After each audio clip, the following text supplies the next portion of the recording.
Good afternoon and welcome to the Parliament channel. We are live on cable channel 11, 105.5 FM, and we are also on the internet. This afternoon, Tuesday, January 24th, 2017, we are standing by to bring you live coverage of the 9th sitting in the second session of the 11th Republican Parliament. This afternoon, there are 4 questions which qualify for oral answer, and there are also 4 urgent questions. There is 1 paper to be laid. This afternoon, debate is expected to begin on the Finance Variation of Appropriation Financial Year 2016 Bill 2017, and the Honourable Colm Imbert MP, the Minister of Finance, is expected to move the second reading of this bill. There is also expected to be the swearing-in of 1 temporary senator, Ms. Ayanna Lewis. Once again, this is the Parliament channel, cable channel 11 and 105.5 FM. At this time, we go over to the Parliament chamber as we await the arrival of the presiding officer.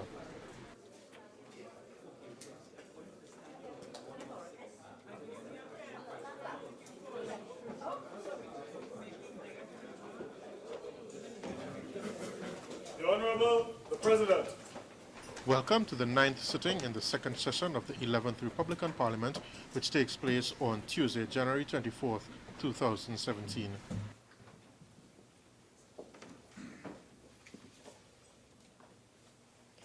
Let us pray.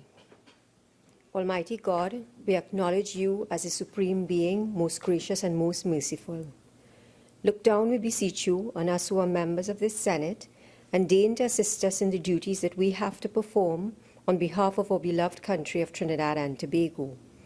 Open our eyes to see the truth, and help us to accept it with all its implications into our lives. Direct us, O Lord, in our deliberations, so that setting aside private interests, unwholesome prejudices, and personal affections, we may treat all matters set before us with honesty, courage, and conviction. Through all we say and do in this Senate, may we give glory and honor to your holy name, inspire confidence in our fellow citizens, and make a positive contribution to the peace and prosperity of our nation. Amen.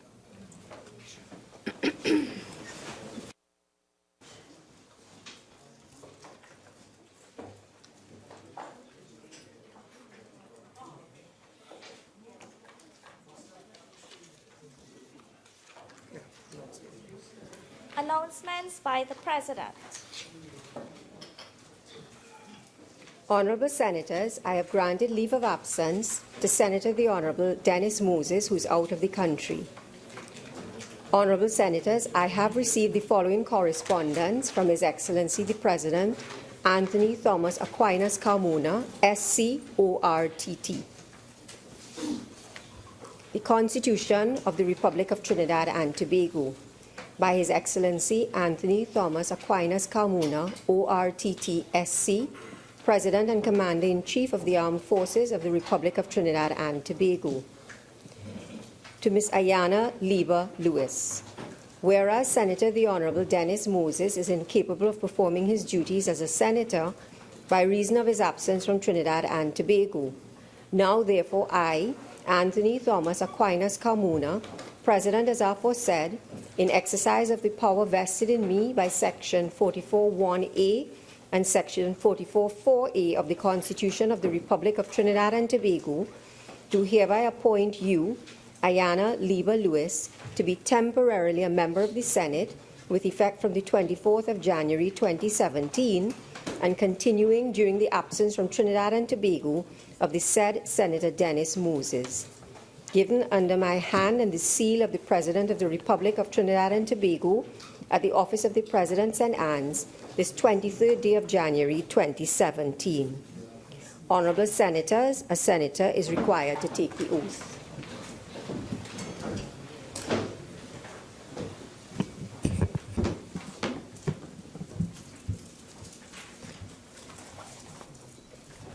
I, Ayanna Lewis, having been appointed a Member of Parliament, do swear by Almighty God that I will bear true faith and allegiance to Trinidad and Tobago, will uphold the Constitution and the law, and will conscientiously and impartially discharge the responsibilities to the people of Trinidad and Tobago upon which I am about to enter.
Bills brought from the House of Representatives. The Finance Variation of Appropriation Financial Year 2016 Bill 2017 in the name of the Minister of Finance. Minister of Finance.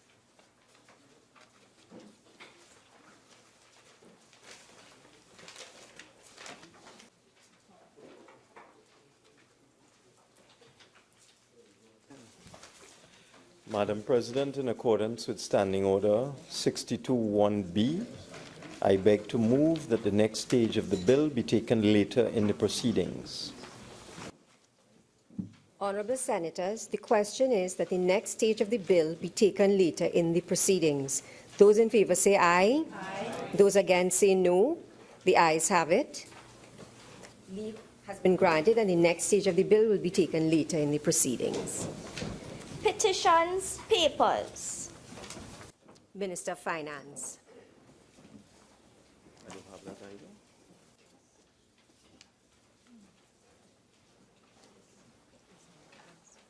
either.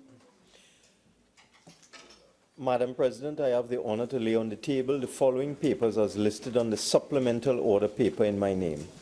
The annual audited financial statements of Union Estate Electricity Generation Company Limited for the years ended December 31st, 2008, 2009, 2010, 2011, 2012, 2013, 2014, and 2015. Statements. Acting Leader of Government Business. Madam President, I have the honour to lay on the table the following papers as listed on the order paper and supplemental order paper in the name of the Minister of Public Administration and Communications, Minister of Housing and Urban Development, and the Minister of Energy and Energy Industries. The ministerial response of the Ministry of Public Administration and Communications to the first report of the Public Administration and Appropriations Committee on an examination into the current expenditure of ministries and departments under 3 subheads: current transfers and subsidies, Development Programme Consolidated Fund, and Infrastructure Development Fund. The ministerial response to the first report of the Joint Select Committee on Local Authorities, Service Commission Statutory Authorities, and included in the THE on an inquiry into the Land Settlement Agency in relation to squatter regularization. The ministerial response of the first report of the Joint Select Committee on State Enterprises on an inquiry into the administration and operations of the Petroleum Company of Trinidad and Tobago, Petrotrin. Thank you. Mr. Vice President. Madam President, I have the honor to lay on the table the following papers listed on the supplemental order paper in my name. The response of the Elections and Boundaries Commission to the first report of the Public Administration and Appropriations Committee on an examination into the current expenditure of ministries and departments under 3 subheads: current transfers and subsidies, Development Programme, Consolidated Fund, and Infrastructure Development Fund. Reports from committees, urgent questions. Madam President, I crave your indulgence. The urgent questions put to the Minister of Planning and Development and the Minister of Education. Both these ministers are a far distance away, and the questions are being prepared, and I'm asking that these can be deferred to later in today's proceedings. Senators, I will defer to later in the proceedings. Questions on notice. No. Senator Sturge.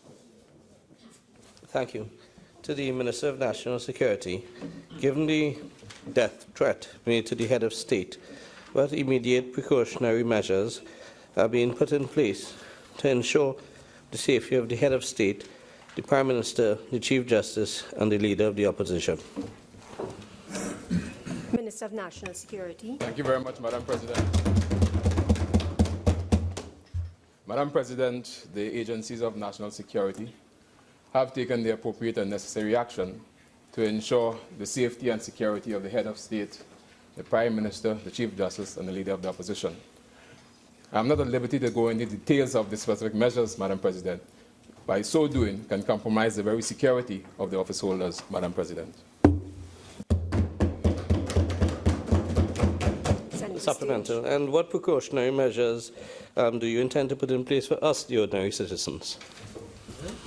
Senator Sturge, I will not allow that question. It does not arise. Senator Mark. Thank you, Madam President. To the Honourable Minister of Health, what measures are in place at the Libre Health Centre to ensure that immediate medical attention is received by residents affected by the January 22nd, 2017 oil spill? Minister of Health. Thank you, Madam President. Madam President, the measures in place and working at the Libre Health Facility are staffing.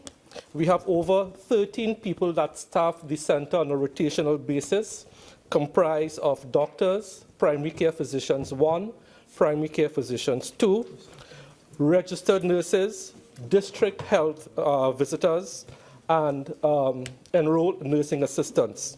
For an oil spill, the major health risk that we have to manage will be respiratory distress, and for that, equipment available and functioning are nebulizers, oxygen tanks, and concentrators. So the facility is well equipped with a combination of staffing and equipment to deal with any emergency situation that may arise from the oil spill. Madam President and my Honourable Minister of Health, could you inform this House whether the Libre Health Centre will be open around the clock in order to facilitate emergency cases given this recent oil spill? Thank you, Madam Speaker. Madam Speaker, what is unusual is that to date, no resident has presented themselves to the facility seeking any emergency care out of the oil spill. Let me repeat that.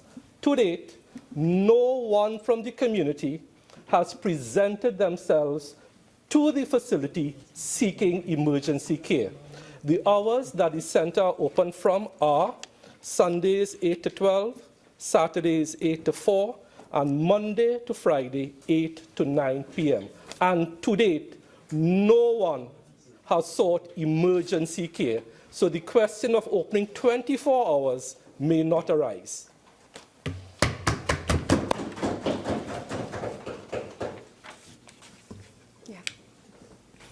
Questions on notice, questions for oral answer.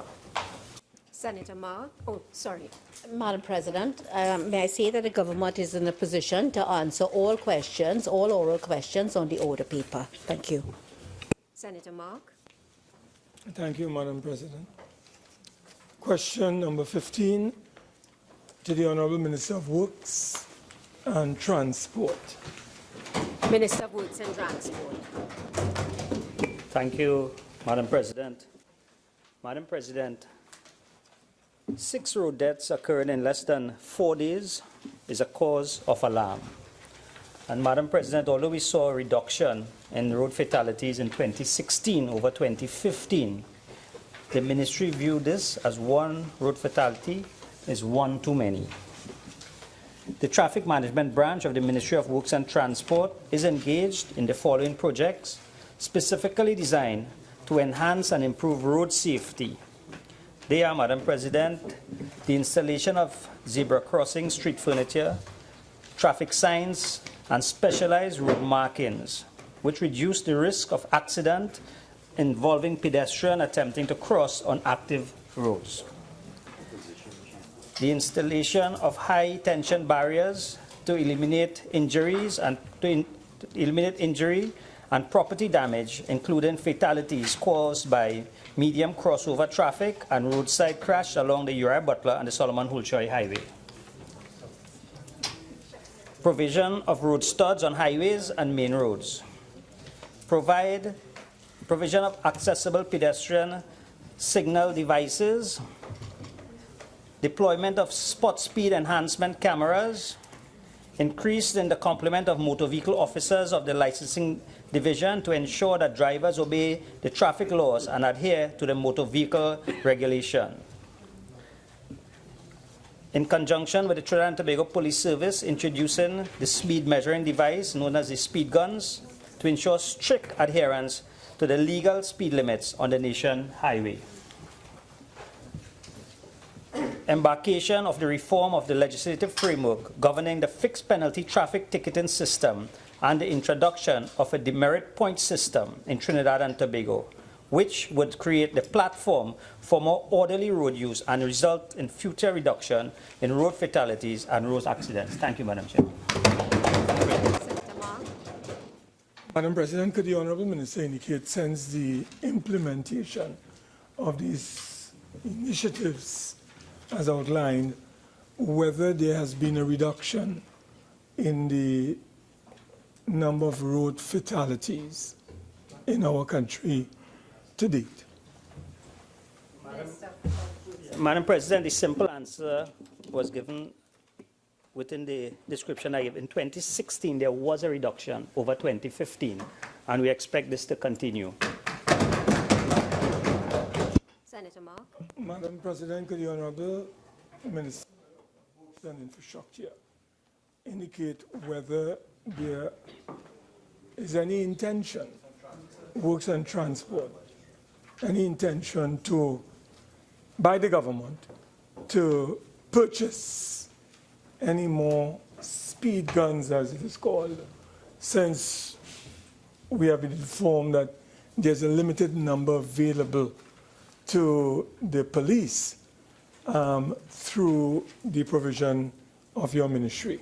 Could you indicate to us whether there's any intention to purchase more speed guns to assist in this area? Minister of Works and Transport. Thank you, Madam President. Madam President, the answer is yes, and maybe by as early as Friday, the newspaper article inviting suppliers to tender for that, the option to supply these devices should be in the newspapers as early as this Friday. And it's an open competitive bid, and based on the information that we have, it should cost a lot less than it cost about 3 years ago. Senator Amin. Madam President, to the Minister, you mentioned the use or the installation of more cameras, and there were plans to have cameras installed to deal with. You have to just ask the question. Put the question to the Minister, please. Does the government plan to introduce cameras that would help with the dealing with people who break the laws on the road that cause these accidents, because presently our laws don't allow the cameras.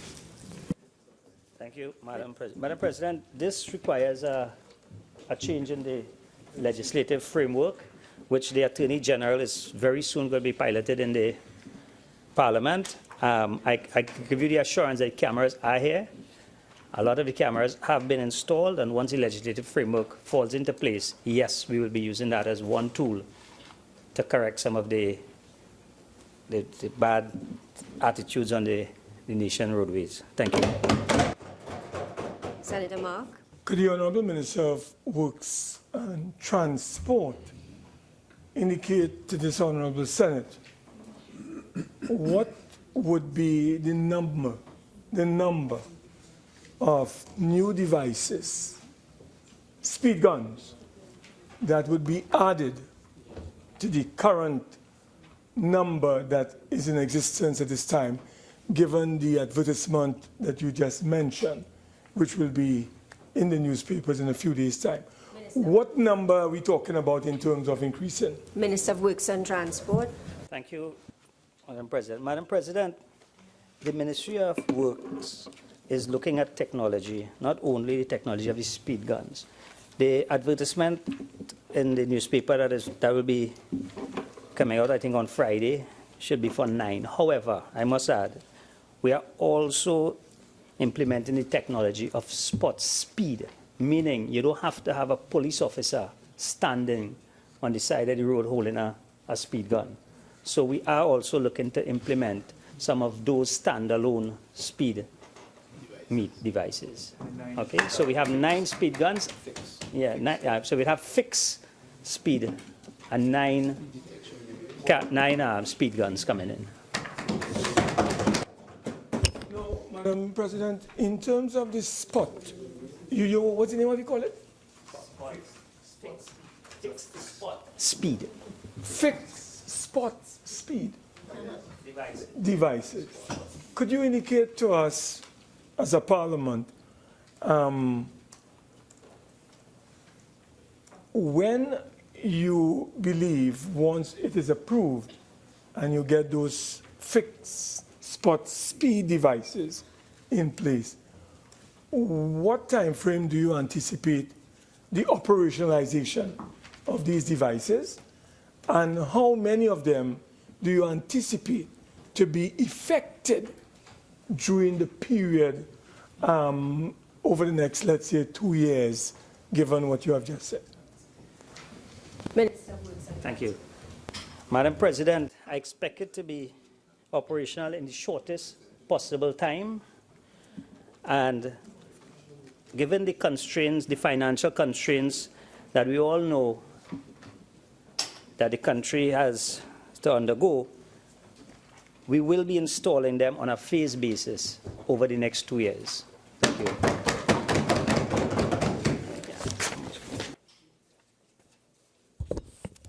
Senator Mark. Thank you, Madam President. Question number 16 to the Honourable Minister of Public Utilities. Minister of Public Utilities. Thank you very much, Madam President.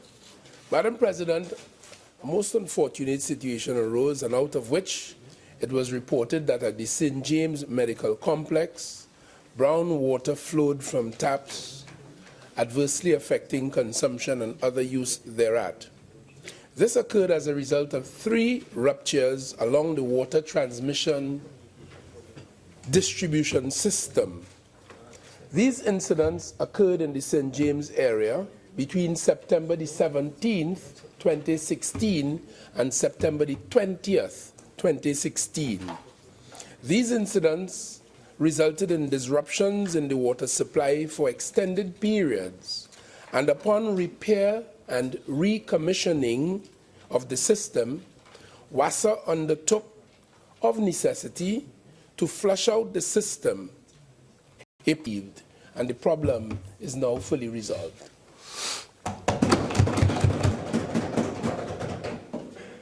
Senator Mark. Question number 17 to the Honourable Attorney General. Honourable Attorney General. Thank you, Madam President. Madam President, the Judiciary has provided the following information in answer to the question as posed. The reports that the sitting of the criminal courts were adjourned due to the unavailability of refreshments and toiletries for jurors were not accurate.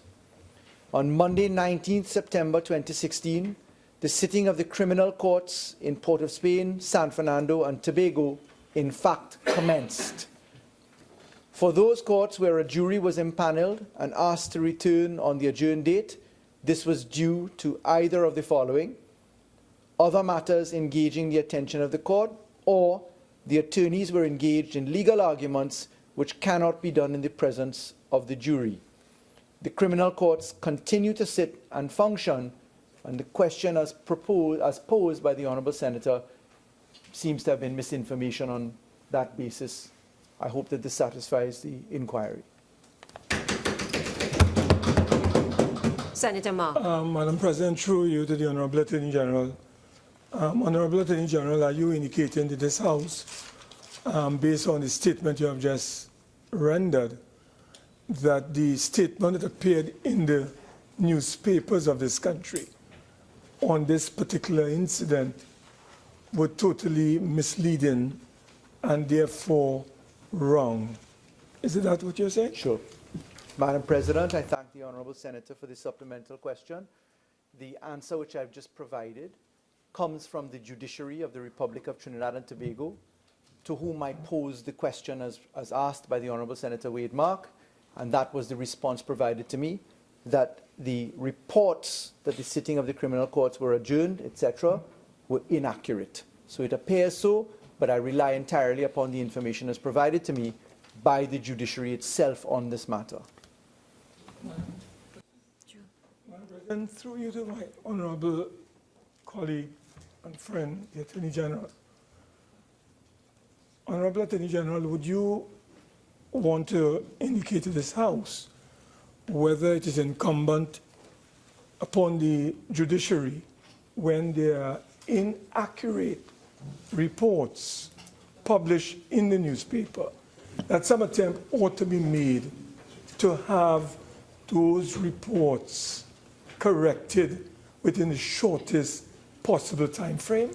Senator Mark, I won't allow that question. It does not arise, so I will not allow it. Senator Mark. Question number 18 to the Honourable Prime Minister. Minister. Thank you very much. Thank you very much, Madam President.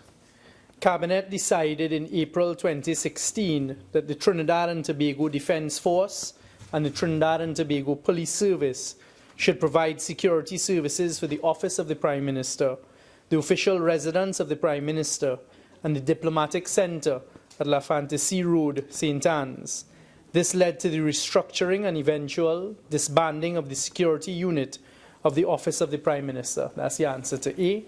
The answer to B, Madam President, through you, all officers of the Special Security Unit were separated in accordance with their contractual provisions and in accordance with good industrial relations practice. Additionally, the Ministry of Labour and Small Enterprise Development, Ministry of Rural Development and Local Government, and the National Maintenance Training and Security Company Limited were approached to provide assistance with respect to the identification of alternative employment. Senator Mark. The Honourable Minister in the Office of the Prime Minister indicated to this Honourable Senate whether he can provide us with the number of officers whose services were terminated.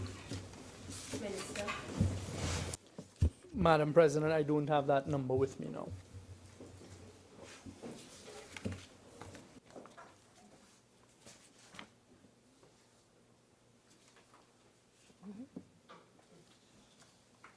Request for leave to move the adjournment of the Senate on definite matters of urgent public importance, statements by ministers or parliamentary secretaries, personal explanations, introduction of bills, Motions relating to the business or sitting of the Senate and moved by a minister, public business.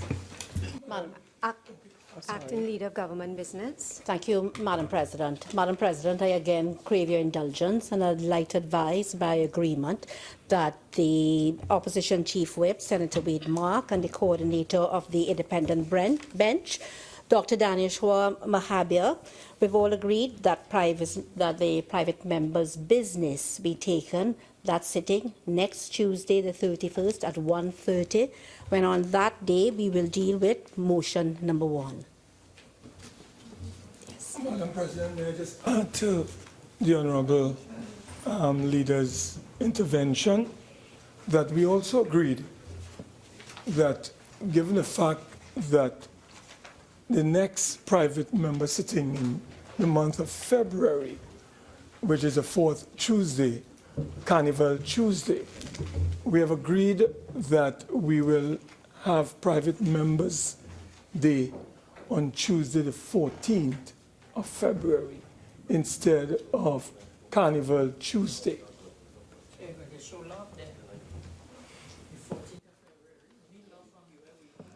Minister of Finance. Sorry. Government business bill second reading. Minister of Finance.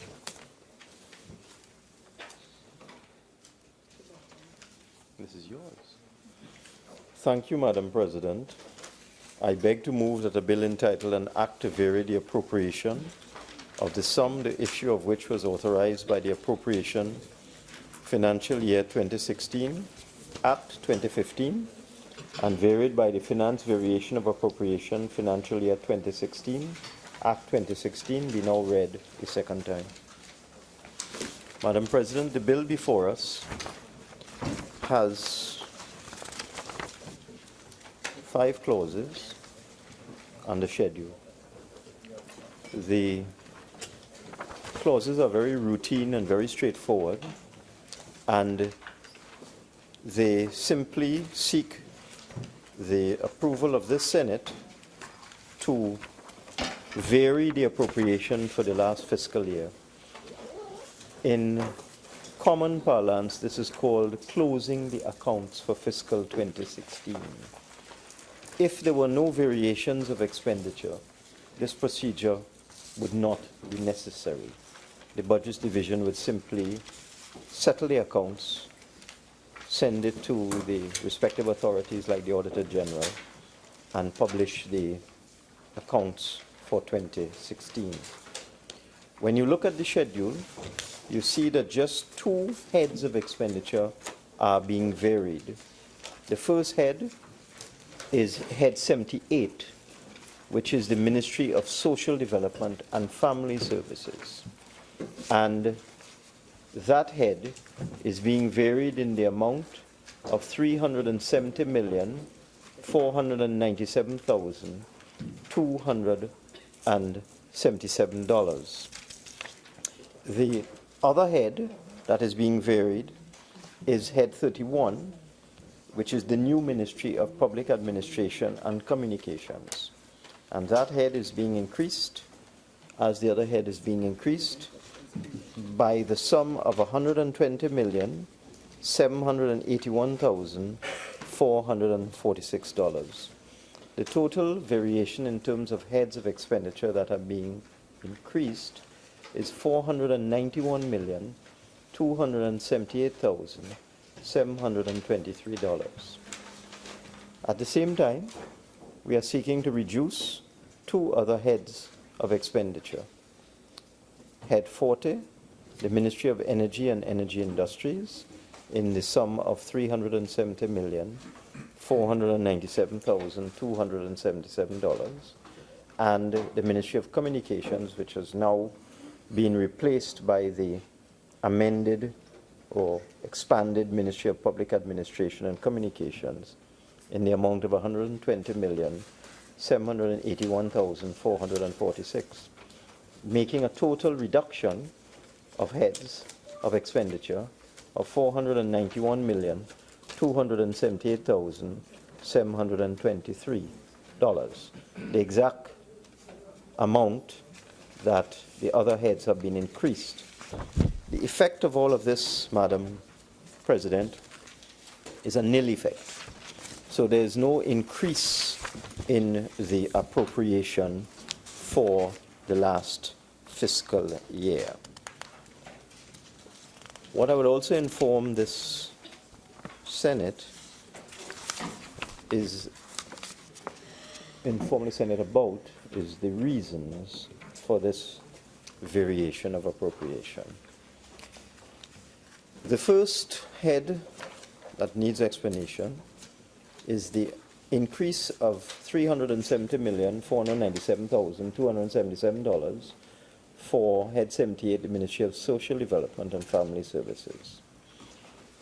As you will be aware, Madam President, in fiscal 2016, the government, in fulfillment of a manifesto promise, increased the cap on pensions for persons who are in receipt of both the senior citizens pension and the national insurance pension.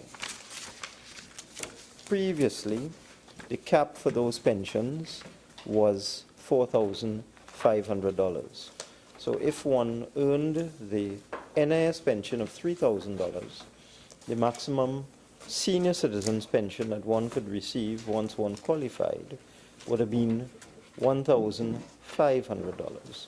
In 2016, we brought the requisite legislation to the Parliament to increase the cap to $5,000, thereby increasing the amount available to a recipient of the senior citizens pension to $2,000. So they would get $3,000 NIS, $2,000 senior citizens pension. In addition, there was an increase in the number of persons accessing the program because we also increased the statutory limit for qualification for a senior citizens pension from $3,500 a month to $4,500 a month. This is the qualification. So the combination of the greater number of persons accessing the program because the statutory limit for qualification went up by $1,000 plus the increase in the cap if you're in receipt of both pensions. The combination of those two led to a requirement for an additional $370,497,277. This was paid using Treasury deposits, which is a device, a mechanism that is available to all governments where you have extraordinary expenditure that was not budgeted for. You are required when closing the accounts to retire these Treasury deposits, and ministers of finance would look for savings in other heads of expenditure in order to find the money to retire the Treasury the advances from the Treasury deposits. We found the money, Madam President, in the Ministry of Energy. The reason why we were able to find this sum of $370,497,277 is because when we did a final review of the fuel subsidy, we determined that because of the decline in oil prices in 2016, for those who may not be aware, oil prices hit a low of $29 in January 2016, dropping from a high of $107 in June of 2014, and then began to creep back up, but remained flat for most of 2016. In fact, if I check the price of oil now, it's been seesawing or fluctuating fairly wildly for the last month or so. Today it's up 1.42% at $53.50. And while I'm on that, we use the benchmark West Texas Intermediate. There are other oil prices that are published. It can be confusing. We used to use Brent crude oil as our benchmark, but we've since switched to WTI. I prefer to look at the Urals crude oil, which is the Russian crude, as well as the OPEC basket, which are currently today at $54 and $52, to get a better understanding of the price we get for the basket of crudes we have in Trinidad and Tobago, because we have light sweet crude off the East Coast, but we also have heavy crude on land. So when you look at the budgeted price of crude oil for the Trinidad and Tobago situation, you have to look at the combination of the heavy crude, land crude, and the light crude offshore. So that we had predicated the budget on an oil price of $45 being the basket of crudes that we receive in Trinidad and Tobago, so that would be an average price. And oil was significantly below that on average for the fiscal year. I think it averaged out at about $40, if my memory serves me correct, for fiscal 2016. So as a result, the price of petroleum products, gasoline, super gasoline, premium gasoline, auto diesel, and so on, the price of petroleum products follows the price of oil, which is, these are products that are derived from crude oil in the refinery. So that as the price of oil was lower than anticipated, the price of petroleum products ex-refinery was lower than anticipated, and therefore the subsidy was less than anticipated. So we have been able to realize savings in the estimated subsidy of $370, $497,277. So that balanced out the increased expenditure on old age pensions for fiscal 2016. So that had a net nil effect. In addition, the Ministry of Communications was merged with the Ministry of Public Administration sometime around March. In fact, my documents tell me it was Gazette number 35, volume 55, dated March 17, 2016, that the Ministry of Public Administration and Communications was created by merging communications and public admin. As a result, the Ministry of Communications as a standalone ministry no longer existed. However, the expenditure that would have been expended by that ministry, if it had continued, of $120,781,446, was now required to be added to the Ministry of Public Admin, because public administration had no communications responsibility prior to March. But now that communications was added as part of the expanded portfolio of that ministry, the funding in the appropriation was simply passed on to the new Ministry of Public Administration and Communications.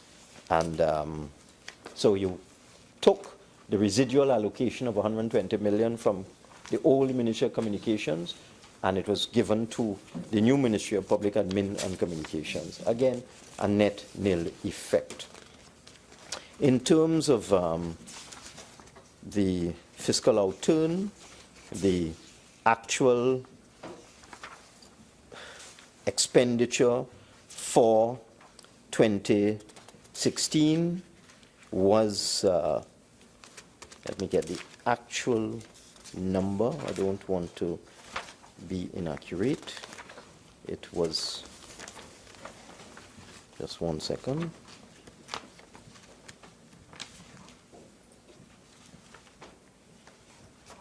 $52,405.9 million. So the actual expenditure for 2016, which ended, the fiscal year ended on the 30th of September 2016, was $52.4059 billion, considerably less than the original figure of some $63 billion. So it's about $11 billion less.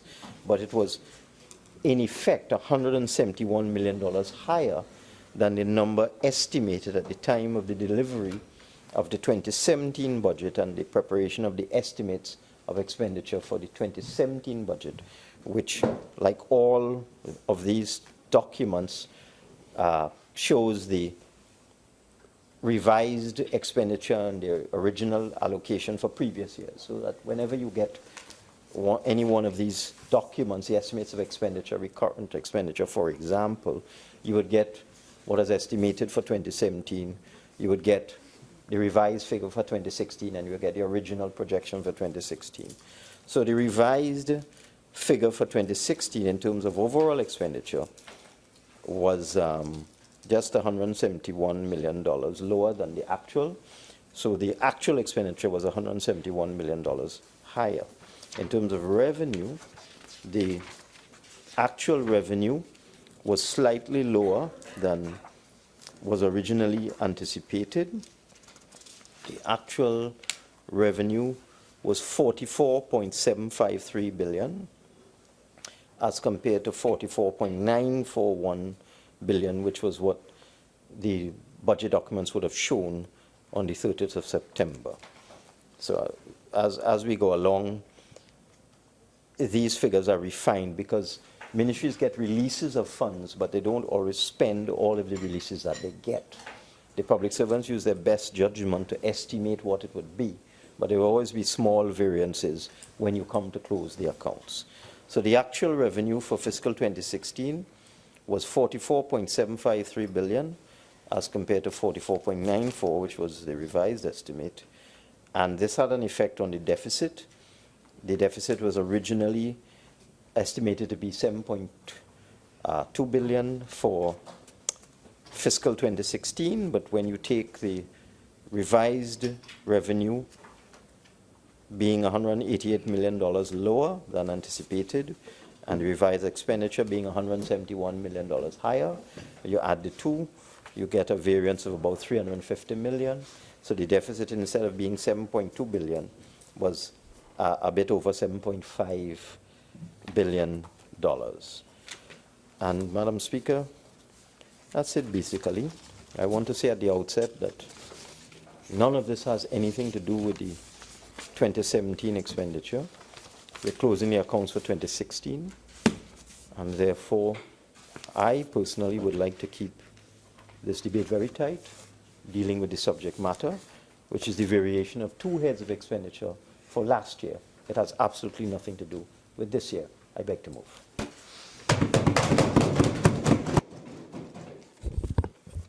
Honourable Senators, I shall now propose a question for debate. The question is that a bill entitled An Act to Vary the Appropriation of the Sum, the issue of which was authorized by the Appropriation Financial Year 2016 Act 2015 and varied by the Finance Variation of Appropriation Financial Year 2016 Act 2017, be now read a second time. Senator Mark. Thank you very much.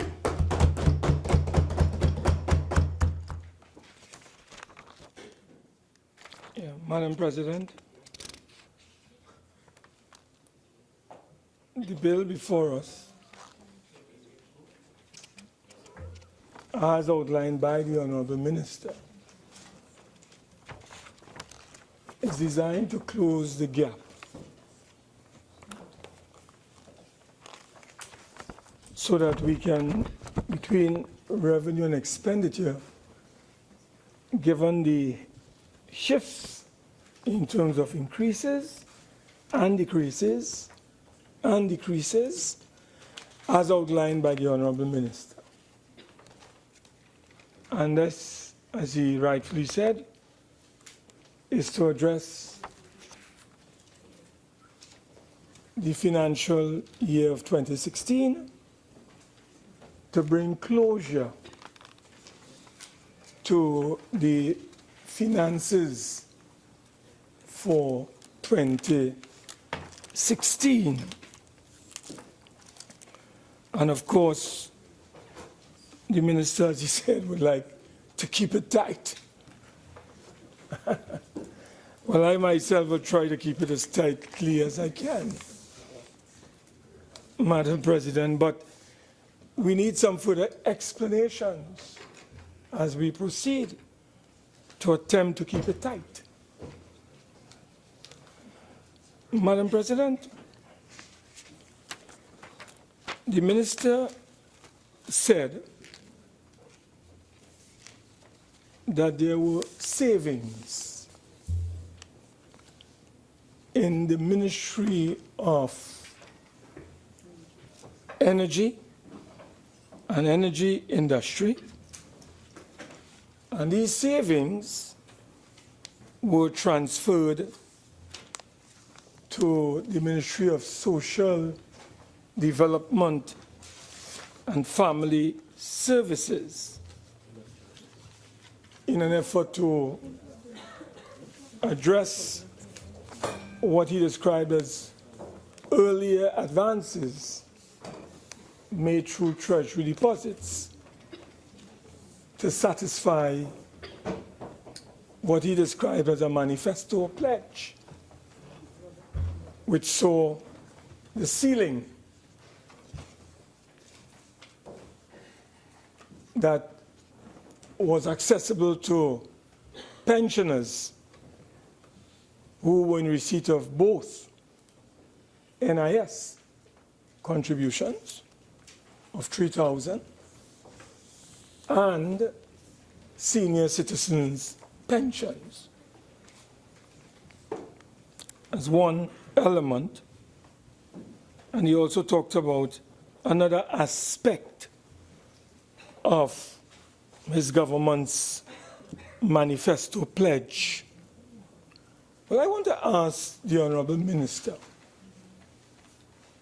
since that was a manifesto pledge by his government, and since the Minister was aware that new recipients would have access, this new arrangement so that they can take advantage of this additional $500. Madam President, why did the Minister not anticipate that expenditure when he brought to this Parliament the 2016 Appropriation Bill? Because if it was a manifesto pledge, as was indicated by the Honourable Minister, it meant, Madam President, in crafting his budget and crunching his numbers, he would have known that that was an obligation that he would have had to budget for. And, Madam President, the Ministry of Finance does have some of the best technocrats in the country. And the Minister has at his disposal the research facilities of the Central Bank and the CSO. So some rough estimation could have been had as to the number of recipients who would have accessed this new provision that was identified by the Honourable Minister. But what we had, Madam President, was a situation in which the Minister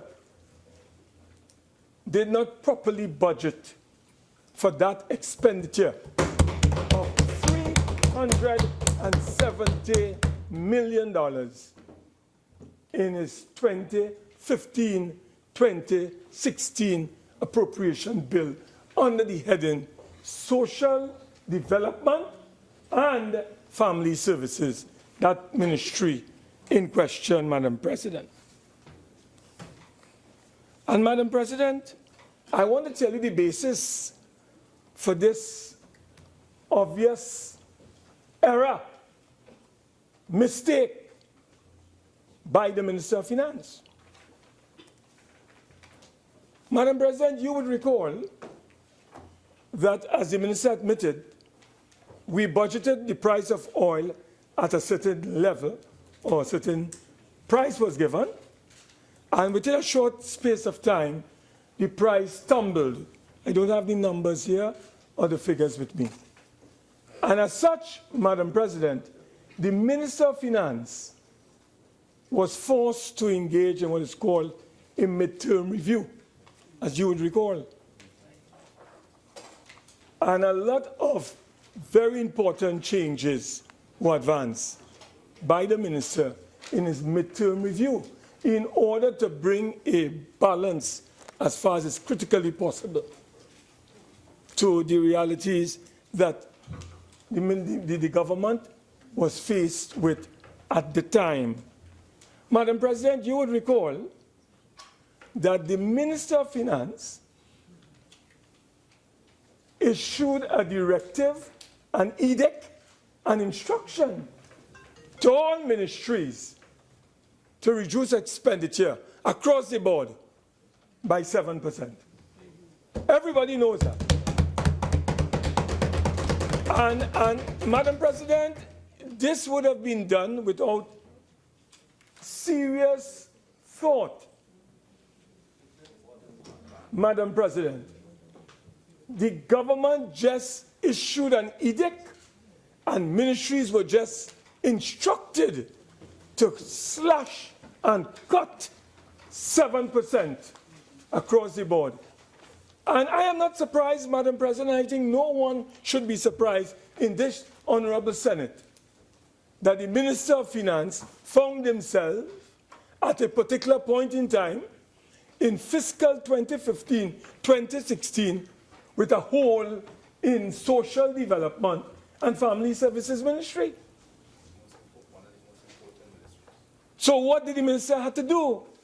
When, Madam President, he found out that there was a major shortfall in his financial commitments to address what he has just admitted, the increases as a result of the ceiling moving from $4,500 to $5,000, as an example, Madam President. And the minister, I don't know exactly what time it took place. Maybe the minister, in his winding up, will tell us whether it was in the month of July or in the month of August that he found himself in a crunch to meet that obligation to tens of thousands of senior citizens who were accessing pensions and other facilities under the Ministry of Social Development and Family Services. And Madam President, what was the outcome? You know what was the outcome, Madam President? The outcome was that the minister had to go to the central bank to borrow, to advance a loan of $370 million, pending, Madam President, the passage of the 2017 budget, probably. So imagine, Madam President, we're in a situation where the minister has to meet certain obligations to pensioners in this country. And because the Ministry of Social Development and Family Services did not have the wherewithal, did not have the finances to meet those obligations, a loan and advance had to be taken. And we are being told that Treasury deposits had to be retired at an appropriate time in an effort to address this lacuna at the time, Madam President. But, Madam President, this has to be a situation in which the government ought to have been a little more careful in what it actually did at that time, Madam President. But you know what is even more important? I want to tell you something, Madam President.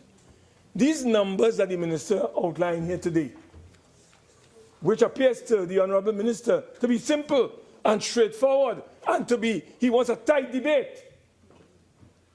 I want to tell you something, Madam President. Behind those numbers we have a story. Those numbers tell the country a story.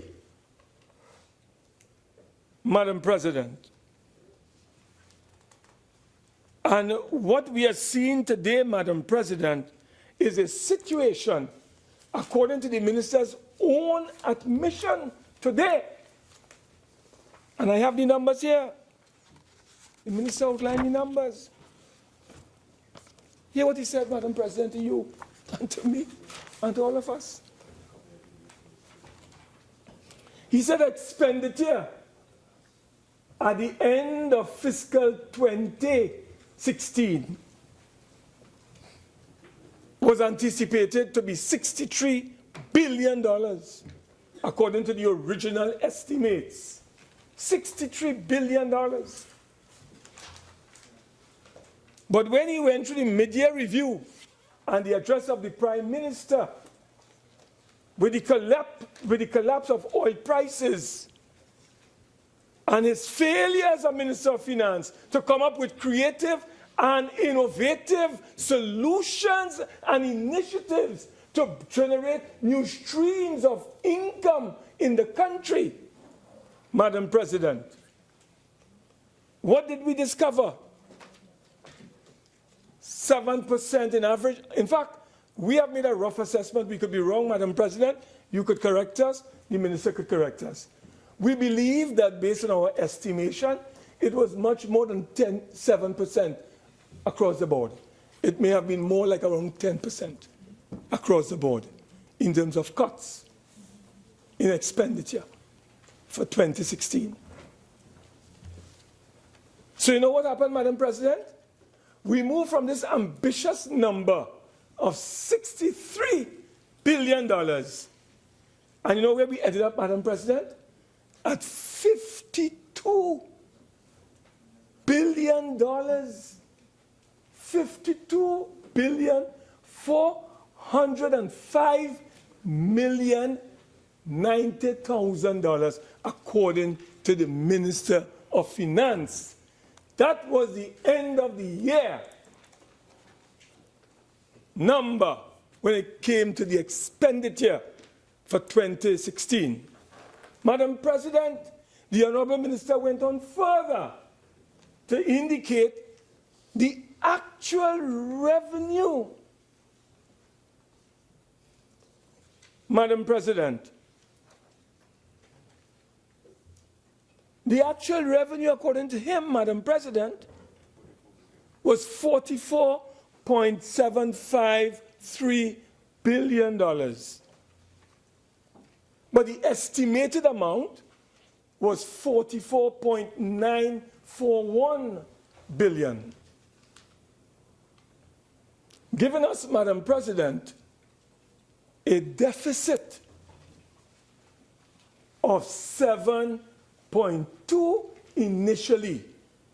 But as the Honourable Minister admitted, when the public officers did the final numbers, it turned out, Madam President, to be $7.5 billion as the deficit for 2016. Madam President, you know why I told this Honourable Senate that these numbers would tell us a story? It's because of this. When a country, when an economy, when a society is rolling into deficit after deficit after deficit, and there is no economic growth, no increases in production, no increases in output, Madam President, instead, Madam President, what is happening? We have negative economic growth in the country. So imagine in Trinidad and Tobago, and the minister said he wanted this to be a short debate. How this could be a short debate? How this could be a tight debate? When you have a deficit facing this country in 2016, Madam President, of $7.5 billion. And not only that, Madam President, No economic growth. In fact, Madam President, I want to tell you, according to the Economic Bulletin, July of 2016, issued by the Central Bank of Trinidad and Tobago, you know what it states here on page 2? GDP indicate that domestic economic activity declined by 5.2% year on year due to declines in both the energy sector of 9.1% and the non-energy sector by 2.8%. So, Madam President, here it is. Deficit, $7.5 billion. And at the same time, Madam President, the economy has crashed. And we are now in the negative zone, negative territory, where we are now minus, according to the central bank figures, of 5.2, Madam President. Minus 5.2. Madam President, that is a dark hole for Trinidad and Tobago. No economic growth, but yet still we borrowing money. That is what a deficit means. A deficit means, Madam President, that our revenue and expenditure not in line. We are spending more than we are earning. There's a gap. And that is what the fiscal deficit tells you. So to fill that gap in 2016, what did the government have to do, Madam President? They had to borrow. They had to borrow. So what is going on in Trinidad and Tobago? No economic growth for 2016. The projection is minus 5.2%. We are borrowing, Madam President, in order to fill the gap. We are not growing, and this government in 2016 did not produce, did not brought forward one economic project that it can say and claim it is their own, Madam President. Not one economic project. All they have been doing is opening projects that the People's Partnership started. Not a project, Madam President, has been opened by this administration since it came into office in 2015. And they say they're ready to do what I don't know, Madam President. So, Madam President, here it is. We have a society in which the Honorable Minister of Finance is on record as saying he does not want to take the debt to GDP ratio beyond 60%. Because according to the OECD countries, there's a benchmark that they have established that we should not go beyond. 60%. We could go lower, 40%, 45%, 30%, but not above 60%. And Madam President, what we are faced with in Trinidad and Tobago is a situation where the People's National Movement, led by the Honorable Dr. Keith Rowley, Prime Minister, is taking this country into what has been popularly described as the debt trap. A debt trap. The debt trap. Madam President, this is why I'm telling you that it is rather disingenuous for the Honorable Minister to come here, present these numbers, take his seat in 5 minutes, and says, you know what, I want a tie debate. But the numbers doesn't tell us he could get a tie debate. The numbers tell us that you need to explain to this country your role, Madam President, that is the Honorable Minister's role, in this debacle that we are facing in 2016.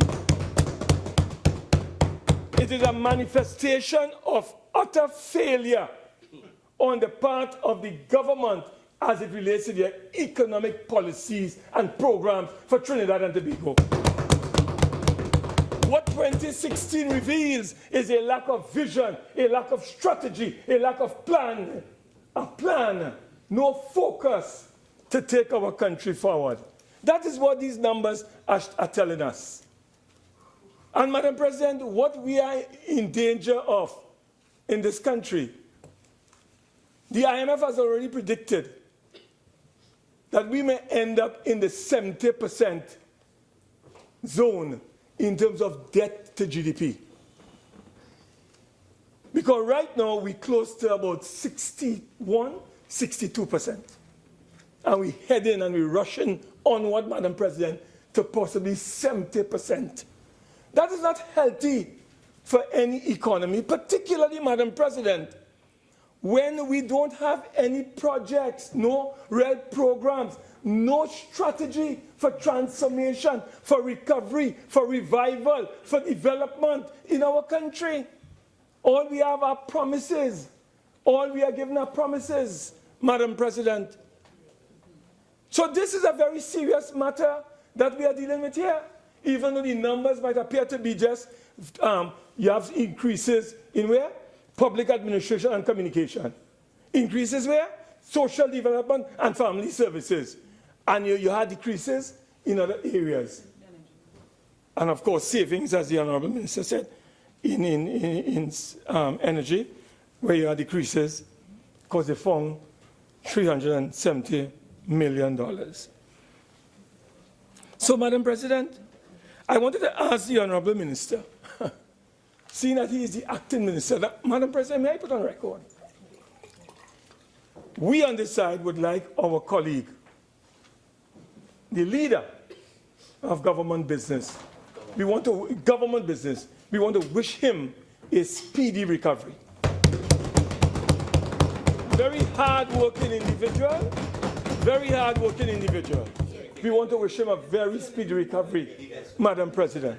Very, very speedy recovery. That's the Honorable Senator, the Honorable Franklin Khan. We want to wish him a very speedy recovery, Madam President. So, Madam President, you know what I wanted to ask the Honorable Minister? If he had done the correct budgeting, Madam President, and if he had given, for instance, proper directions to ministries, there's something called discretionary spending, and there's something called non-discretionary spending. If the minister had done the proper kind of directives, or given the proper kind of directives, then there would be some areas that you have discretion in cutting, adjusting, and there are others that are completely non-discretionary. Pensions would have been one of them. No discretion when coming to meeting the obligation for old age pensions in this country. And had the Honorable Minister done his homework along with his technocrats properly, Madam President, that 370 million so-called savings as a result of a lowering in fuel subsidies might have been able to be transmitted and directed to maybe Petrotrin for investment. Madam President, do you know, Madam President, that Petrotrin asset enhancement program for 2016 was about 300 million? And what we saved, according to the Minister and sent to Social Development, was about $370 million.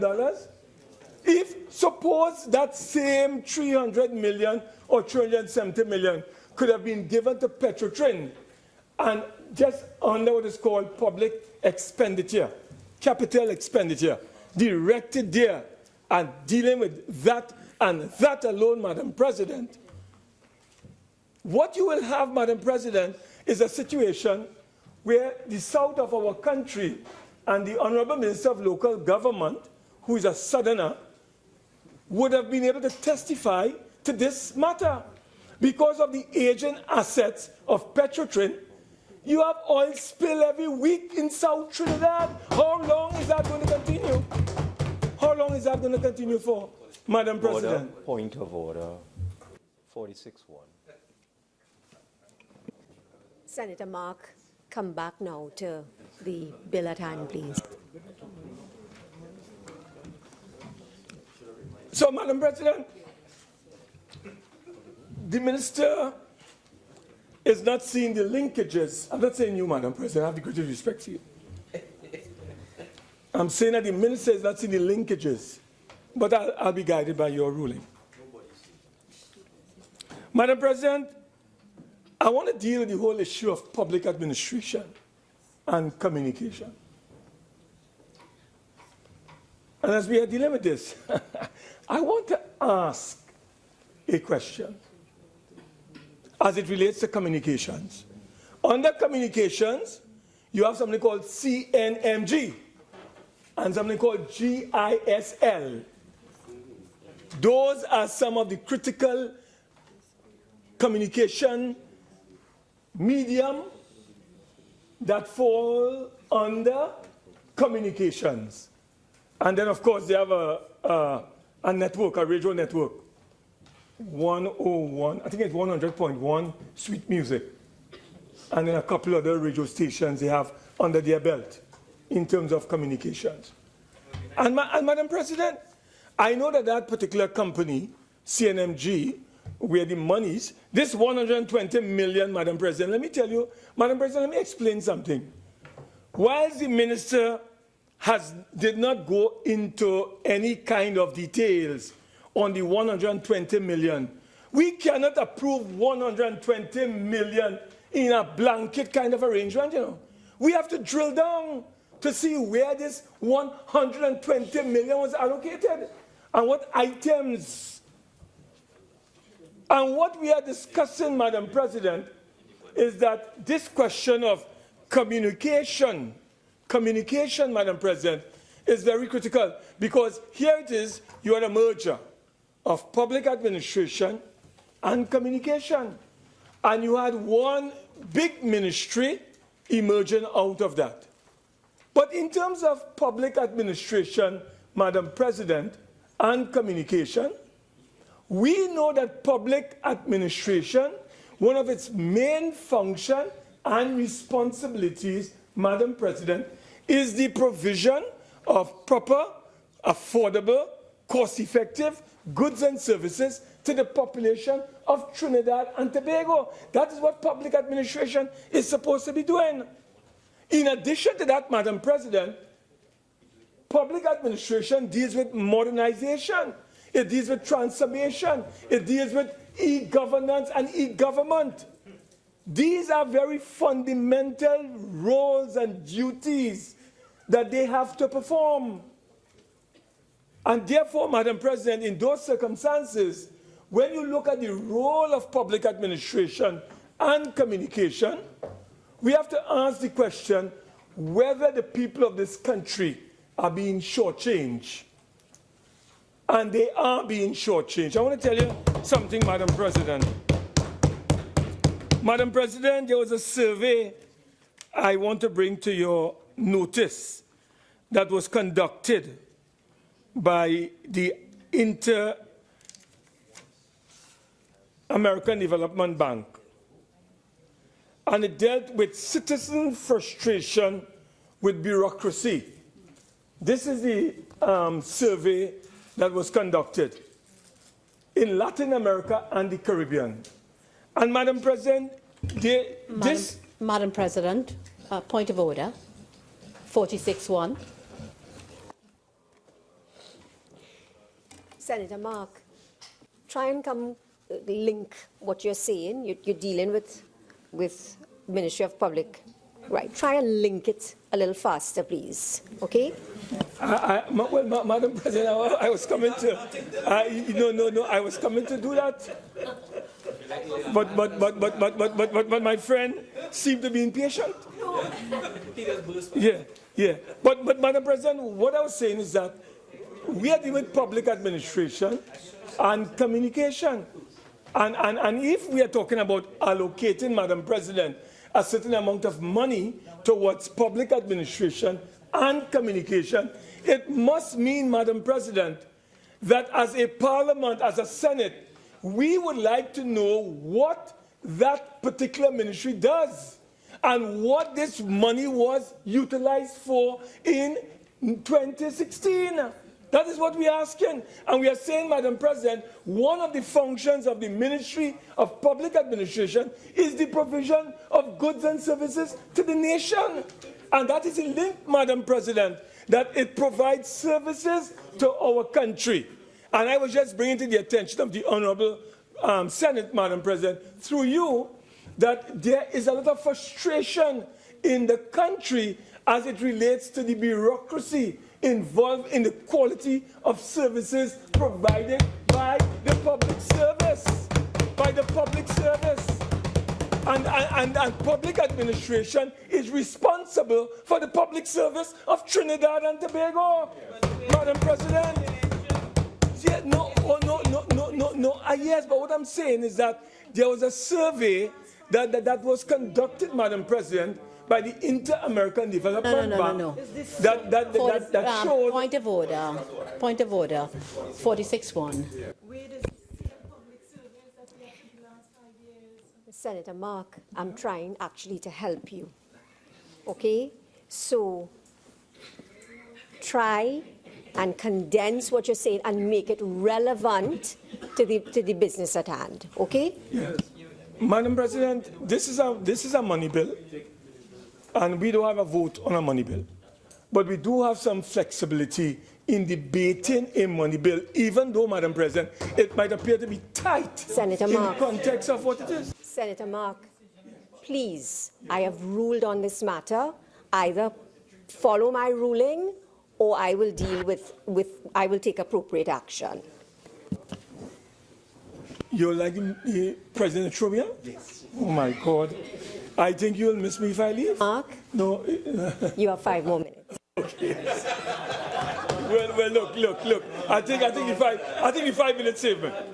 I think the 5 minutes has saved me, Madam President, from being tossed out.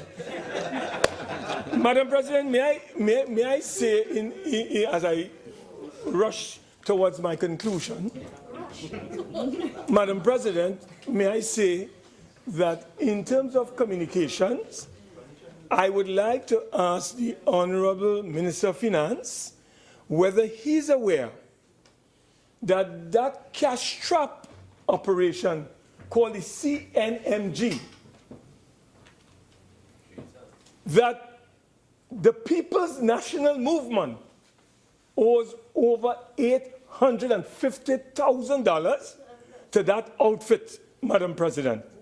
I'm just asking, I would like the Honorable Minister, the leader of government business and the Minister of Trade, when she's speaking, the Honorable Minister that is, to clear the air on whether the PNM since 2007 has failed to honor its commitment to CNMG as it relates to some $850,000. No, that's what I'm asking. I would like you to clarify that particular point for me as we move forward, Madam President. So, Madam President, there are several areas that when we look at the numbers, it tells us a story of the economic management of this society and the overall management of our economy, and it is not a rosy picture, Madam President. It tells us that the government has failed to manage this economy in a proper and prudent manner, and as such, Madam President, the citizens are feeling the pain, the hurt, the discomfort as a result of the mismanagement of this economy by this government, Madam President. So, Madam President, I've tried, with your leave, to be as tight as I can so that, for instance, the message could be sent out clear and unambiguously that this bill is not simply about the numbers that we have before us, but behind these numbers, we have a story, and I think it's important that we tell the story to the Senate and to the country so that the country would know, Madam President, all is not well in Trinidad and Tobago. And as I close, Madam President, the prospects for the first 4 months of this year do not appear to be good as well. I would like the Honourable Minister, in winding up, if he could give us an appreciation, Madam President, from his own analysis. What is the current status of the economy of Trinidad and Tobago for the first 4 months of 2017? Point of order. I'm hoping that he can give us that, Madam 46-1, he's asking about 2017. You can't do that. No, I'm asking if he can give. Madam President, if he can give. Right? I saw, Madam President, may I conclude, because I don't want you to stop me. I would like to conclude at this time and to call on the Minister of Finance. He has a duty and a responsibility to account to this Parliament for the first 4 months of 2017. I thank you very much, Madam President. Senator Small. Thank you very much. Thank you very much, Madam President. I appreciate the opportunity to join in the debate with all of the wonderful activity going on in this chamber. It's a pleasure to join in this debate. I listened intently to the Honourable Minister of Finance, the Acting Minister of Energy, a man of many portfolios, a super minister. If I've digressed I take it back, Minister. Madam President, the bill before us is the bill to deal with the finance. It's essentially, I understand the bill, it's a bill to close the financial accounts for 2016. And I have, if you permit me, Madam President, I just have a couple of introductory comments before I delve into, I have several things inside of the Senate document here that I will be seeking the leave of the Honourable Minister of Finance to provide some clarification, if not today, at least at some point in time in the future. But I want to set the frame, Madam President. And 2016 was the first full year where we really struggled under the oil price scenario, where prices were at levels that were really unprecedented. We operate in an environment, Madam President, where global changes are coming, and they're likely to reverse many of the things that we take for granted now. There's a wave of protectionism for economies going on around the world. And small economies tend to be hurt when that happens. We look at what's happening in some way. We have the wonderful Brexit story that's been going on. We see the first of the changes in the US system. We have a potential situation in France where you have a person who's running for election. If Marine Le Pen is successful, it will bring a whole change to the way in which the way the EU operates. I'm setting a frame.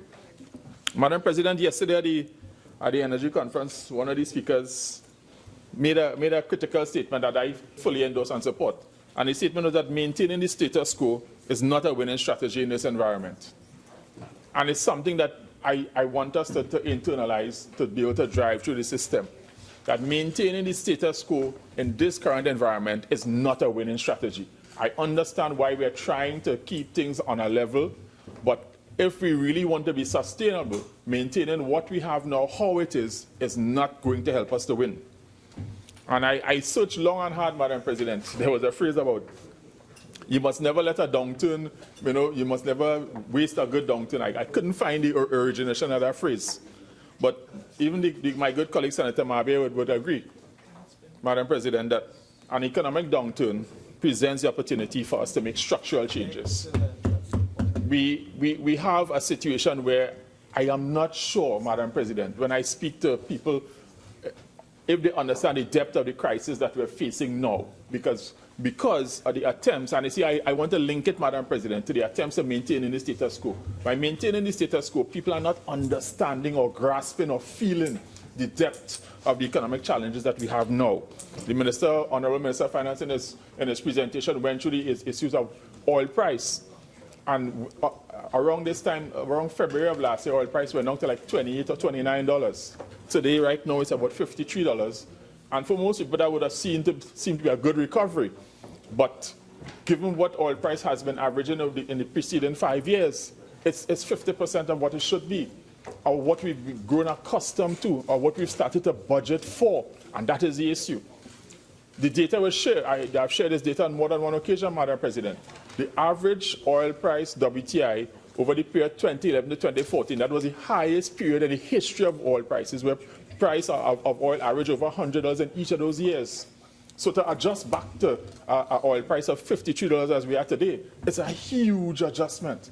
It's a huge negative adjustment. And even if we get out of this cycle, Madam President, even if today, tomorrow, some event happens in the world order and oil prices go back to $100, I am sure the Honorable Minister of Finance will agree with me that if the price goes back to, he will get some breathing space. But the effect, given what is happening with our production, we will not really reap the benefits from that oil price, that increase in the prices. What we need is to grow production. And most importantly, Madam President, as I start to wrap up my preamble, in any scenario where energy prices recover, we have to learn the lessons of the past about not repeating the mistakes and putting to bed some of the old practices, because we'll be taking a step backwards. And I want to close my preamble, Madam President, by a key statement made by another one of the speakers at the Energy Conference yesterday, that we should start to act and plan as if energy prices will remain low for the medium to long term. Honourable Senators, could we please allow Senator Small to make his contribution? So could members be silent and allow Senator Small to continue? Senator Small. Thank you very much, Madam President. As I was closing my preamble, Madam President, in my short presentation, I will not be long, but I believe that it's a key statement. We have to act and plan as if the current energy prices will be here with us for some time. Because if we accept that oil prices are going to be in the low $50 range for the next 5 years, if we accept that as a planning basis, then the revenue assumption going forward will be 36 billion. Then our expenditure assumption cannot be in the $50 billion range. We will have to adjust downwards. And I think this is what is needed because we are carrying a deficit. I understand why we're carrying a deficit at this point in time, but we need to start the plan a little further going forward. Madam President, the bill before us deals with changes that were made in how monies were appropriated.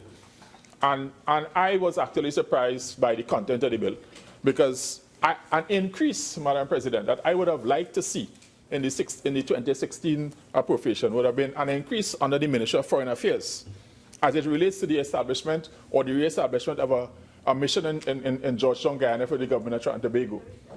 Because I think that we sit here and our neighbor, our CARICOM neighbor, is set to be in the next probably 5 years to be the biggest oil producer in this region, given what the forecast is. And if we really want to be a partner with Guyana and to share our knowledge and to share our experiences, having that diplomatic presence would be key. It would allow for our manufacturers and our service and entrepreneurs to be able to enter that market with the support of the government. So I would have liked to see an increase in the measures that would have allowed us to have a mission there. Madam President, also, one other item that when I looked at the provisions provided in the bill, I would have liked to see an increase also in the provision on the Ministry of Energy and Energy Industries. As was ventilated well in the public, Madam President, the Ministry of Energy and the Honourable Minister of Finance is well aware. The Ministry of Energy is under-resourced regarding something called the Production Sharing Contracts Audit Unit. This is a unit that audits the production sharing contracts to make sure that the Honourable Minister of Finance gets his revenue. So I would have liked to see an increase there.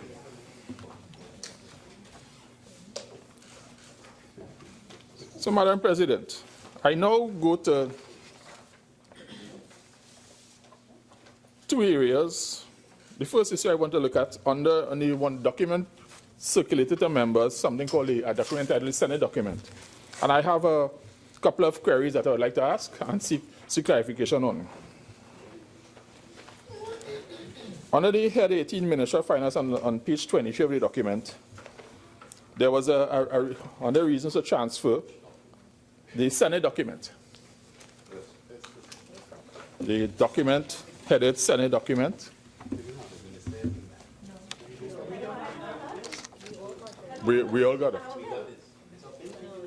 Yeah, well, there was an attached document. This was part of the material supplied.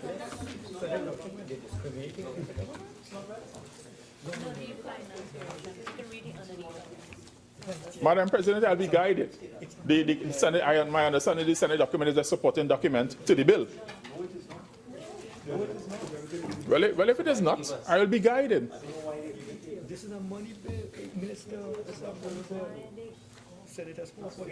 Madam President, still I proceed because I do not plan to engage us for more than a few more minutes. I have a few queries that I would respectfully seek the Honourable Minister's indulgence and being able to, in his winding up, to respond.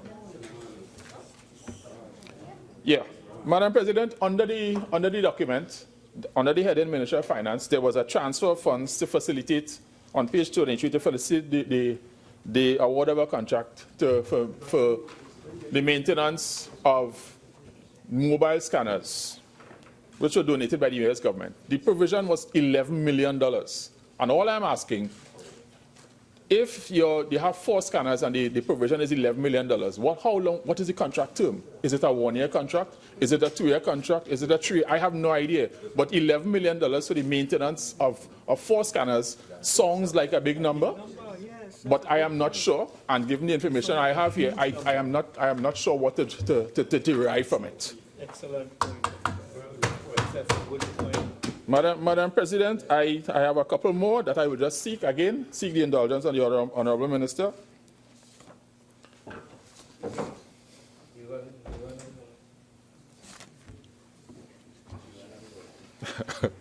Yes, Madam President. Member give way? Certainly, Honourable Minister. Thank you very much. I'd just like to inform honourable members that that document, which I'm seeing for the first time, Senate document, relates to the report of the Finance Committee in the House of Representatives. It is not intended for this debate and must have been sent here in error. I'm seeing it for the first time. But the matter before us is the variation bill. In the other place, we debate the report of the committee, the Finance Committee, and also the variation bill. But in this place, we don't debate the report of the Finance Committee because it's a Finance Committee of the House of Representatives. So that has been sent here by mistake. I'll have to find out what happened. Well, Madam President, this is interesting to me because this is a document that we have received on previous occasions, and we've been able to question on it. So I will seek your direction, Madam President, before I even attempt to proceed, because it has been my experience here that this document has come here before, and I have spoken and queried and sought clarifications on several issues therein. If that was an error at that time, I don't mind. And if it's an error now, I need to be guided.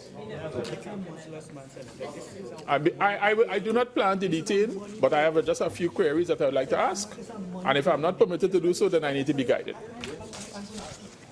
The Senator. The sitting for 10 minutes, and when I come back, we will resume. So this sitting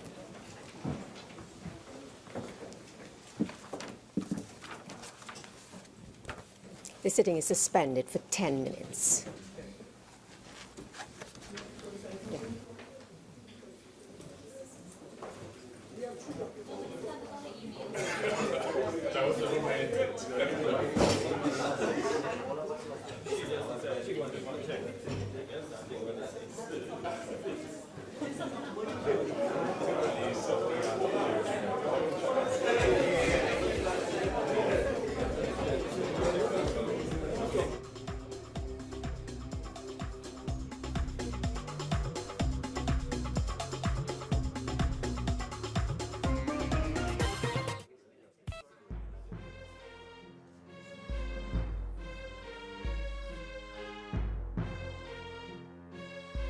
You're viewing the Parliament Channel 11, also broadcasting on 105.5 FM.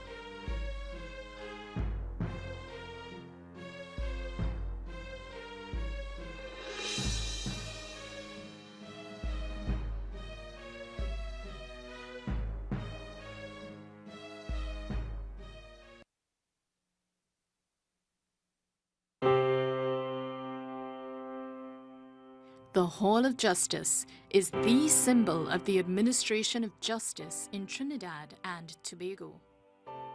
Every aspect of the Hall of Justice was designed to reflect the seriousness and significance of its function as a judicial governmental structure. Located in the heart of Port of Spain, it is surrounded by historic buildings of political, social, and religious significance. It was designed to take its place among rather than overwhelm these important buildings.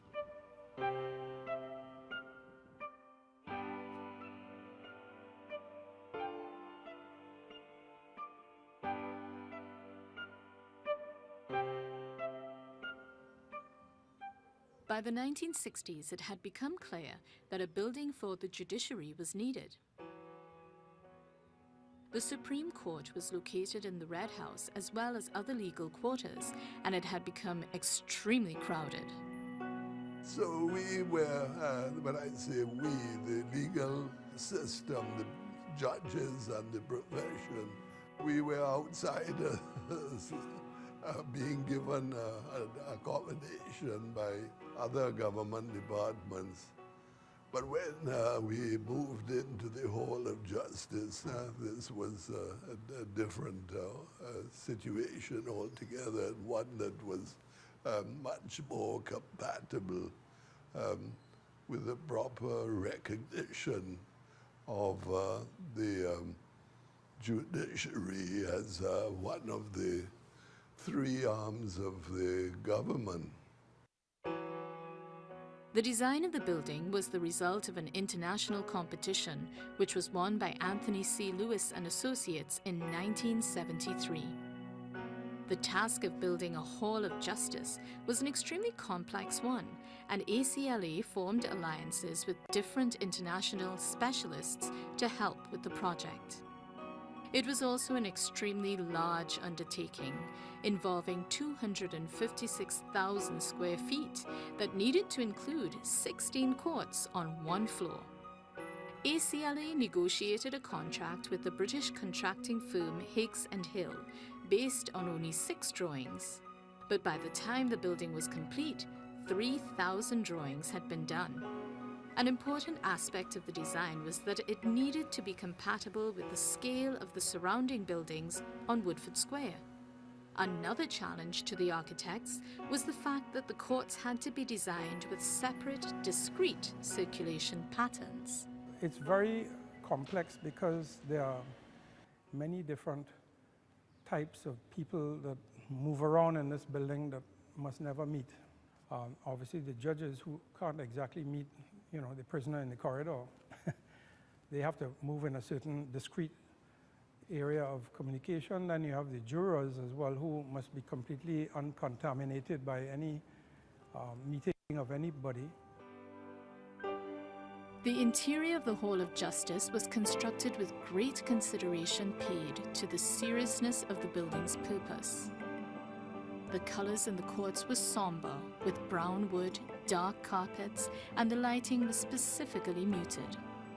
There was also great complexity to how the courtrooms were laid out. The way a court is designed is remarkably complex. For a little room, you think it's a room, but the angle that the witness gives evidence at to the position of the judge, he has to be able to observe the whole room, including the face of the witness, very important to see his inflections and so on, and how he's responding to the questions. So do the jury, if there's a jury in that court. One of the highlights of the building is the open public spaces, which create a very different impact compared to the sober and serious courts. The hall itself, the Hall of Justice, the hall that connects all the public hall, that is a brighter room and much more cheerful as well. But the scale of it, it's huge. It's two or three stories high, and everything is connected to it. A beautiful space, really. It's like a cathedral. Externally, every aspect of the design has a specific function and purpose.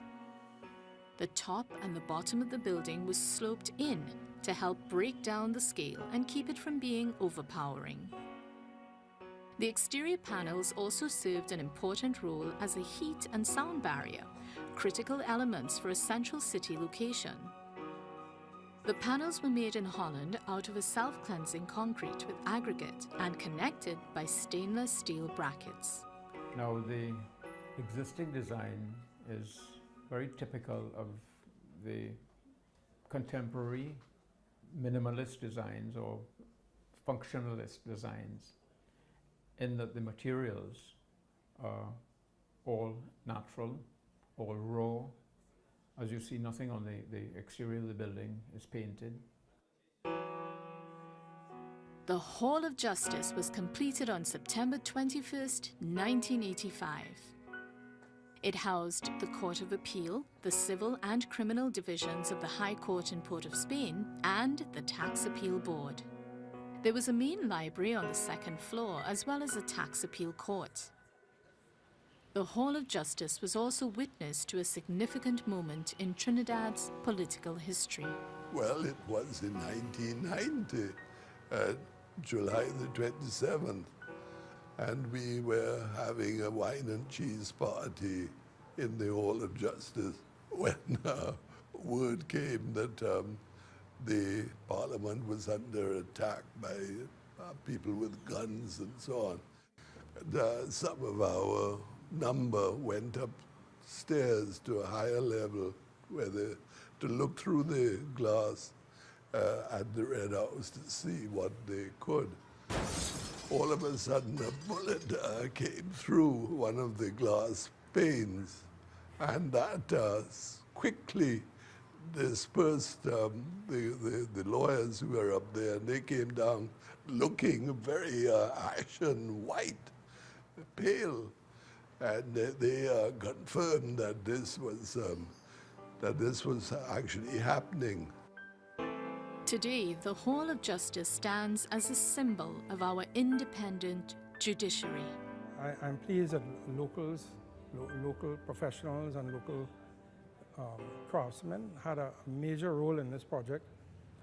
It's an extremely high quality project. Anywhere in the world, this building would stand against any international court building of its time. The Hall of Justice honors both the significance of its function as well as its location in Port of Spain's historic center. Its design is indicative of its importance as the home of the judicial arm of the government of Trinidad and Tobago.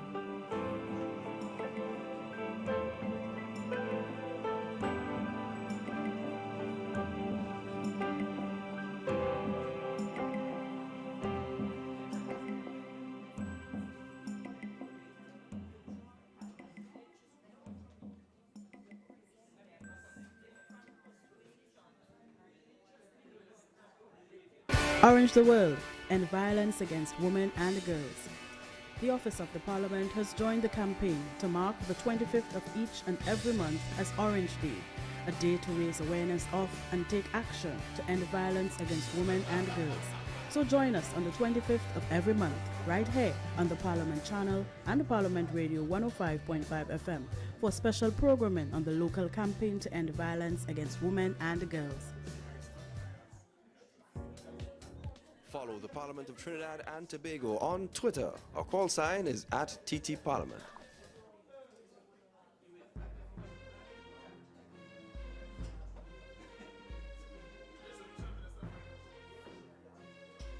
You're viewing the Parliament Channel 11, also broadcasting on 105.5 FM.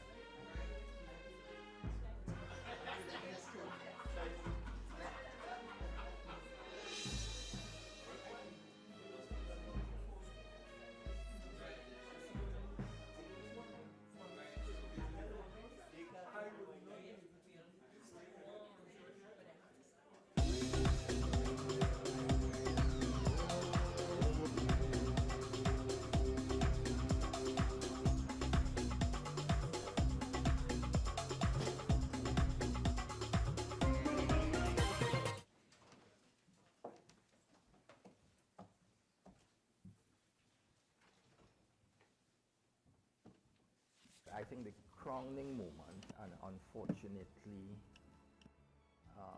It's Senator not Small, before you really recognized, recommence went your unnoticed. contribution, Even up to now. let me But just say that this being document part of the that leadership is named Senate of the document country contains what I would say 27th to be of background July, information. If you actually read today, the front of it, it talks about the variation, which then leads into the bill that is before us. Now, when Honorable Minister of Finance introduced the bill, he dealt specifically with the items that are set out in the bill. And therefore, I don't think that we should be referring and asking too many questions on what is listed in this Senate document that those items that don't form part of the bill. Yes?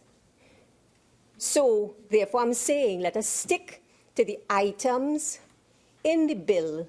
Let us keep our discussion to those items and not to all the various ministries that are listed in this Senate document. That will be going outside the purview of the bill. Okay? Thank you very much, Madam President. And I will be guided by your decision and ruling on this matter. And I would like to place on the record, it's not my intention to be disruptive in the Senate, Madam President. Yeah, Senator Small, I never had that view. In fact, we needed to sort it out, and I'm glad that we have. And so let us just continue.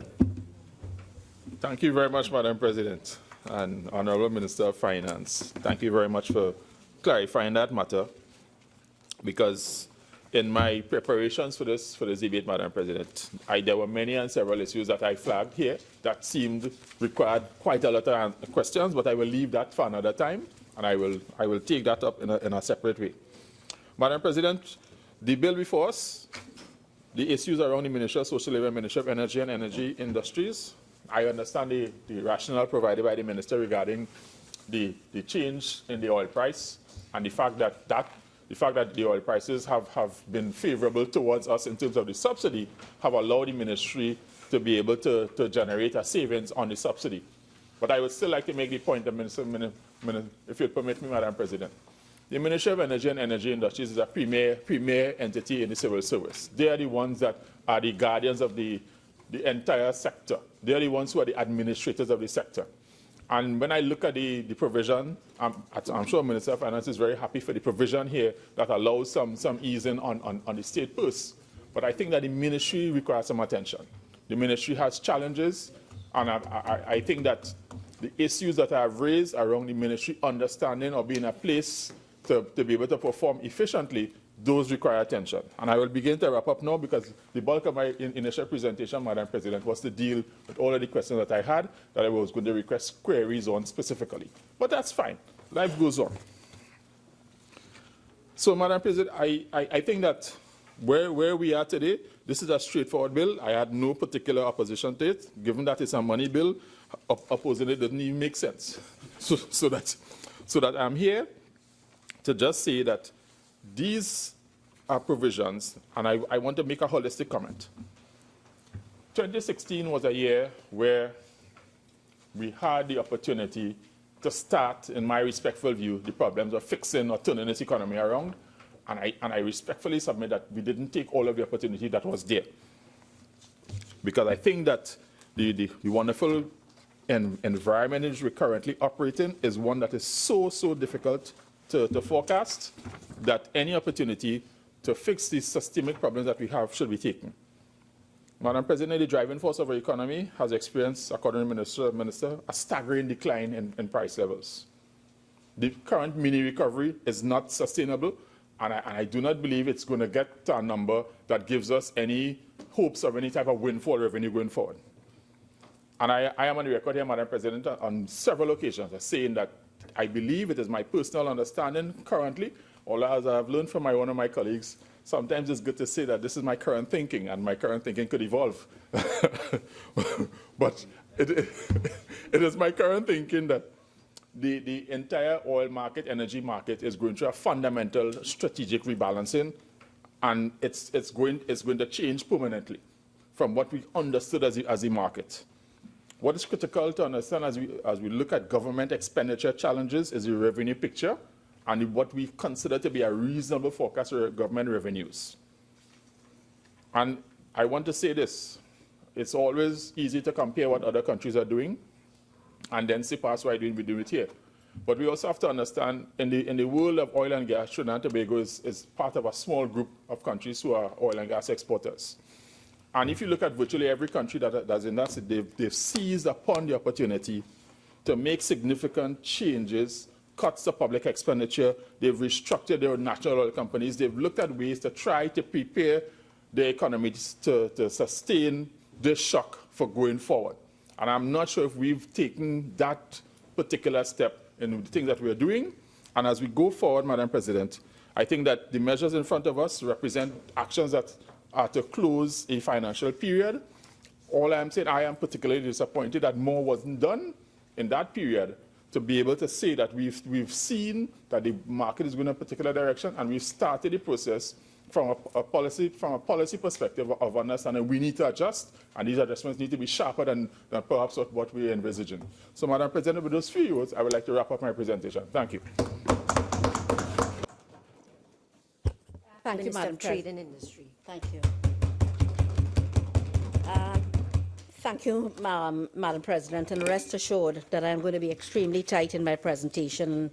I know how anxious some folks on the other side might be that I will contain myself within the bill. The Minister was very clear. The Minister of Finance was very clear. This is just about to take note of some increases and decreases in expenditures over just a few heads during, and this occurred during fiscal 2016. All in all, 4 heads were varied. Head 40, 70, 31, 78. Head 40 with regard to the $370,497 and odd from the Ministry of Energy and Industries. And this is what happened here is that a savings came about as a result of a lower subsidy being applied by the being required from the government. So therefore, and also because of the oil prices and petroleum prices being lower than estimated as well.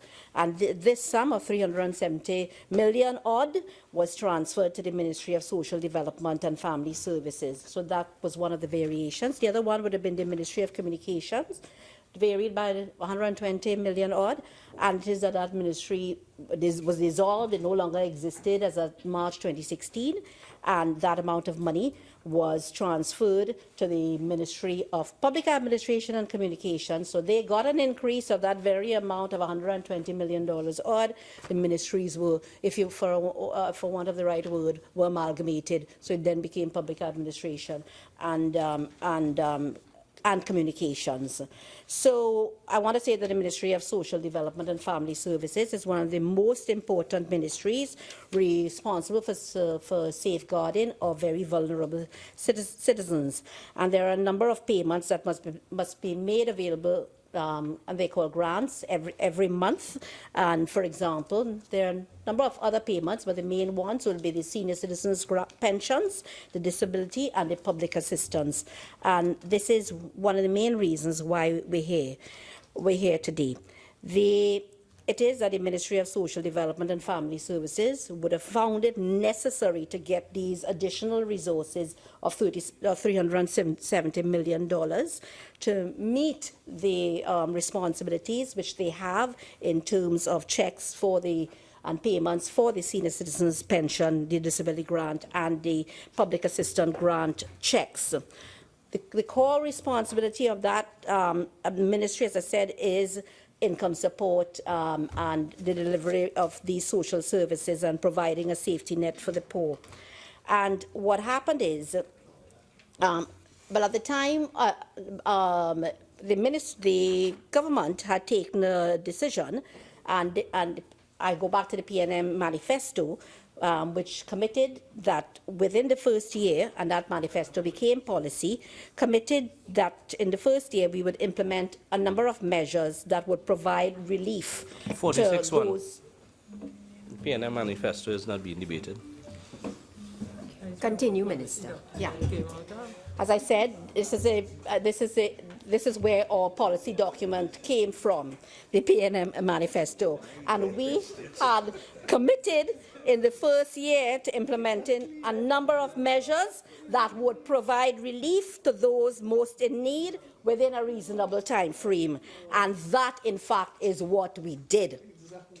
So what we did is we reviewed the national insurance system, which is what was then what was called the old age pension, and with a view to increasing the cap and putting some more money into the hands of our economically disadvantaged citizens, so that they would have more money available to them for the basic things which they would require.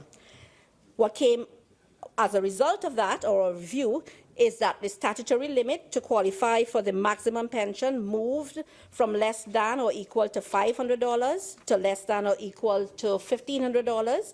And what this did was to increase the number of persons who qualified to the maximum pension of $3,500, and some 6,618 persons benefited by that movement. And also, the statutory limit to qualify for the senior citizens pension also moved from $3,500 to $4,500. You would know that there was a legal notice number 209, dated November 20th, 2015, which provided for these two movements: the statutory limit to qualify for the maximum pensions, that again moved from $500 to $1,500, and also the statutory limit to qualify for the senior citizens pension increasing from $3,500 to $4,500. That is all that it is. And again, as I was saying, as a result of all of these movements, there would have been an immediate pension benefit to some 28,000 persons. And so that, yes, there would have been an immediate increase in pension paid to 28,000 persons. Now, Madam President, I want to make very clear that the ministry, as is usual, would have budgeted for 13 months of payment with the expectation that funds would have been available to pay the benefits right up to October, because benefits are to be paid on the 1st of every month. However, because of the increases in the legal, as a result of Legal Notice 209 and the decision taken by the government, and the additional persons coming on to the system and the resultant increases as well, by August, the ministry would have recognized that there was going to be a shortfall in the monies that were allocated to them. And of course, we knew that there was a shortfall in revenue as a result of the volatility in oil prices as well, overall. So here we are. So during in September, the ministry was able to make up for the shortfall. By August, they would have realized, but by September, they would have been able to make up for the shortfall. And what they would have done is that they would have transferred monies from one head to another within the ministry's head, within the ministry's votes. They would suppress one over for the other. However, that could not have been realized in October. And the ministry would have had its collaboration with the Minister of Finance, and a cabinet decision would have been taken, and therefore we would have had this $370 million odd advance to cover the benefits for October. And this is why we're here. That is the explanation for it. Because we are here in government, we took certain decisions in our manifesto, and in order to achieve this, certain things followed by virtue of the Order 120. Right? I want to say that, so I'm just for the, I'm going to speak to those persons at home as well, that the monthly expenditure now, as it is, for for those persons who benefit from this amount, which I spoke of, the $370 million, it will be tedious repetition. We've heard that point before. No standing order. Continue, Minister. Right. I am now giving a breakdown of the $370 million odd, and I had not done that before. And I want to say that it is that every month, 90,800 senior citizens benefit from this particular grant, which the total amount of that is 292,317,156. And again, the public assistance grant, 25,906 families benefit from the public assistance grant. And also the disability assistance grant, some 24,058 persons benefit from this disability assistance grant. So this is where the 307 million odd comes from. I want to say, that's where it's going to. Sorry, it came from, and this is where it's going to. I'm sorry. I want to say that in defining our development goals, that our government has always emphasized the importance of putting people first, because we know that people are our greatest asset. I want to say that all of the citizens of this great country, particularly the most vulnerable, must be loved and cared for and treated with dignity and respect. And this is the kind of attention that this government gives to those most in need. In our 2015 manifesto turned government policy, our social sector programs were recited. And Madam President, these are to reduce the poverty, to reduce poverty and improve social justice. Is there standing order? Continue. Continue, Minister. Again, being a jack in the box. Thank you, Madam President. I was just speaking to our social sector policy, and which is to reduce poverty and improve social justice with the objective of ensuring a more stable society. Our party has always stood for a caring society, Madam President. The focus is always on the needs of the elderly, the children, the disabled, the disadvantaged groups, and that will continue to be our focus.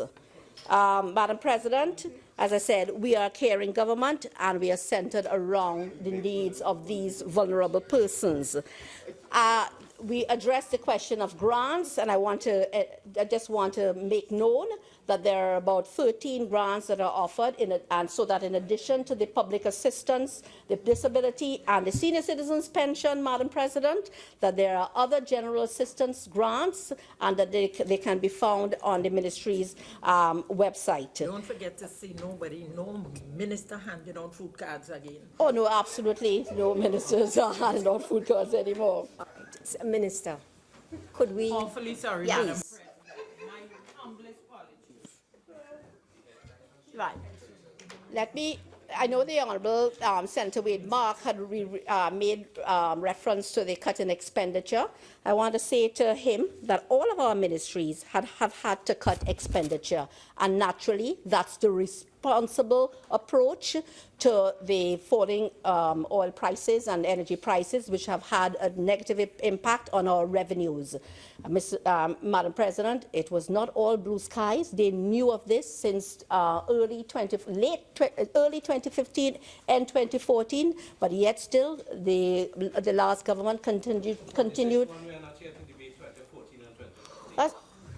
The last government continued to be irrational and reckless in their expenditure.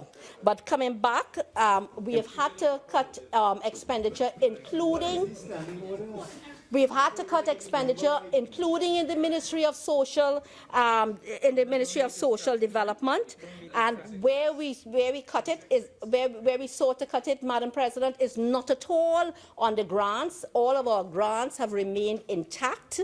And where the ministry sought to cut expenditure would have been in the areas of programs and seminars and outreach programs and so on, miscellaneous costs like that. That's where we cut expenditure, in keeping with the not edict, but the instructions by the Ministry of Finance, and very justified instructions by the Ministry of Finance, which all of our ministries have had to follow.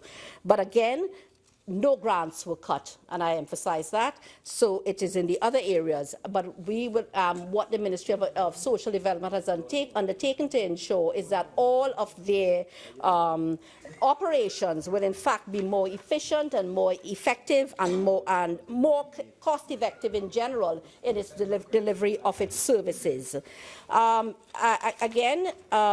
want to say that over fiscal 2016, and I am remaining within the confines of the debate, over fiscal 2016, that the Ministry of Social Development and Family Services in fact paid $35 million in subventions to NGOs and to community-based organizations and to faith-based organizations and to statutory bodies that provide services to persons with, who are disadvantaged, persons with disabilities, and so on as well. And that's with regard to 2016. So no one was left behind, despite despite the crunch, if you want to call it that, or despite the decreased revenues. No one, no vulnerable persons, in situations of vulnerability were left behind by the ministry and by the government. I want to say, with regard to the disability grant, that there are about, in fiscal 2016,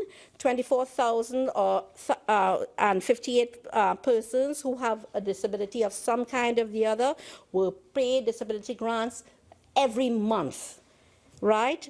Often these persons cannot work and they depend solely on this grant, and I want to ensure the public that at no point has the Ministry of Social Development and Family Services jeopardized or played with the payments of pensions and grants to these persons, like persons with disabilities and so on. And again, with regard to the public assistance grant paid to all of the very vulnerable citizens, vulnerable because of various situations, where again some 25,906 families received public assistance grants in fiscal 2016.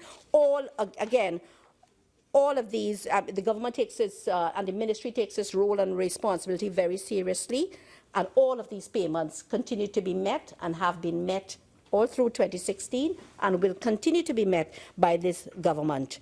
In closing, and looking to the future, Madam President, I want to say that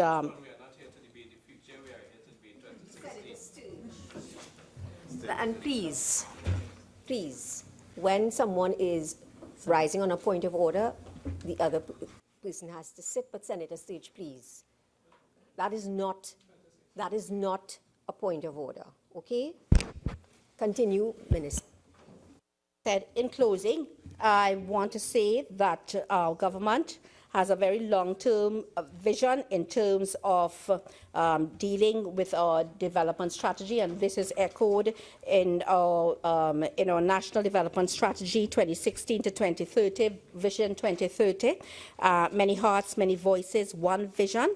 And I want to say the long-term goal with regard to poverty eradication is that it will be fully eradicated, and also that citizens who have that all citizens in Trinidad and Tobago will have a culture of discipline, productivity, tolerance, respect, civic-mindedness, that our citizens will be helpful, that we would have, in fact, a very diverse, educated, innovative, and entrepreneurial population. There are a number of goals which speak to social services delivery as well, to ensuring that all of these will be improved to better serve the needs of the vulnerable groups as well.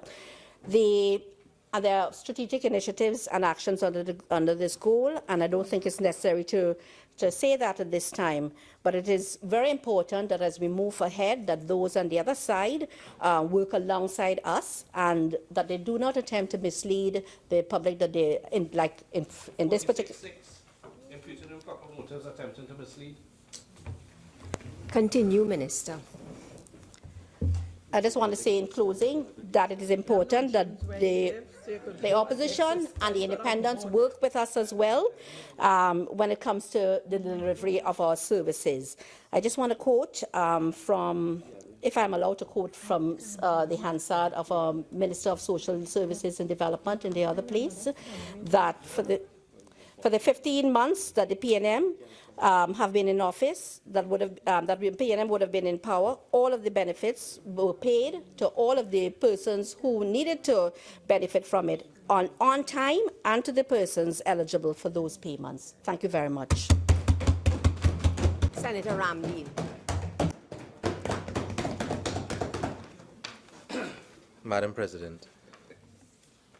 Madam President, the Honourable Minister of Finance, in commencing this debate, indicated that we were here for two very simple measures, and he very accurately pointed out, as he always does, the purpose for which these transfers are being made to the Ministry of Public Administration and Communications in the sum of $781,446, and to the Ministry of Social Development and Family Services in the sum of $370,497,277. And I sat and listened to the Minister, the Honourable Minister of Finance, and he carefully chose his words in opening this debate and piloting this piece of legislation. And the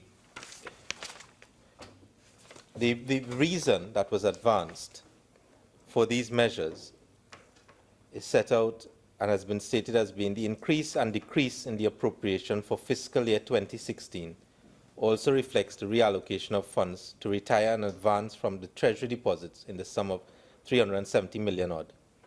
And then it goes on to say it was necessary to have a variation of appropriation of resources to bring to account expenditure funded by an advance from Treasury deposits for reimbursement to the Central Bank of Trinidad and Tobago for the encashment of checks in respect of senior citizens' pensions and public assistance and disability grants.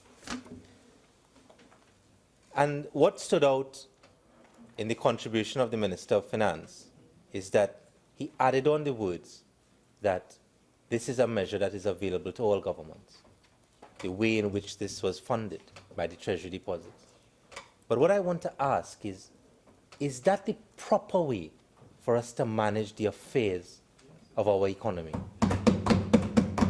The Minister of Finance was very careful in pointing out that the reason why we were able to get this 370 million odd was because the price of oil and energy resources plummeted, so that the subsidy that the government would have to put out, that also went down.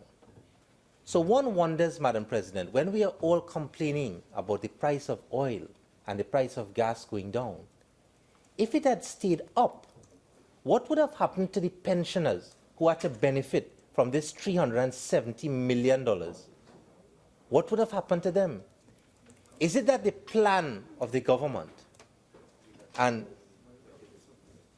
or is it, I should say this, is it that the government has no plan, and therefore wherever you get it, we get it, and wherever you get it, we take it, and if we don't get it, well, too bad for the pensioners.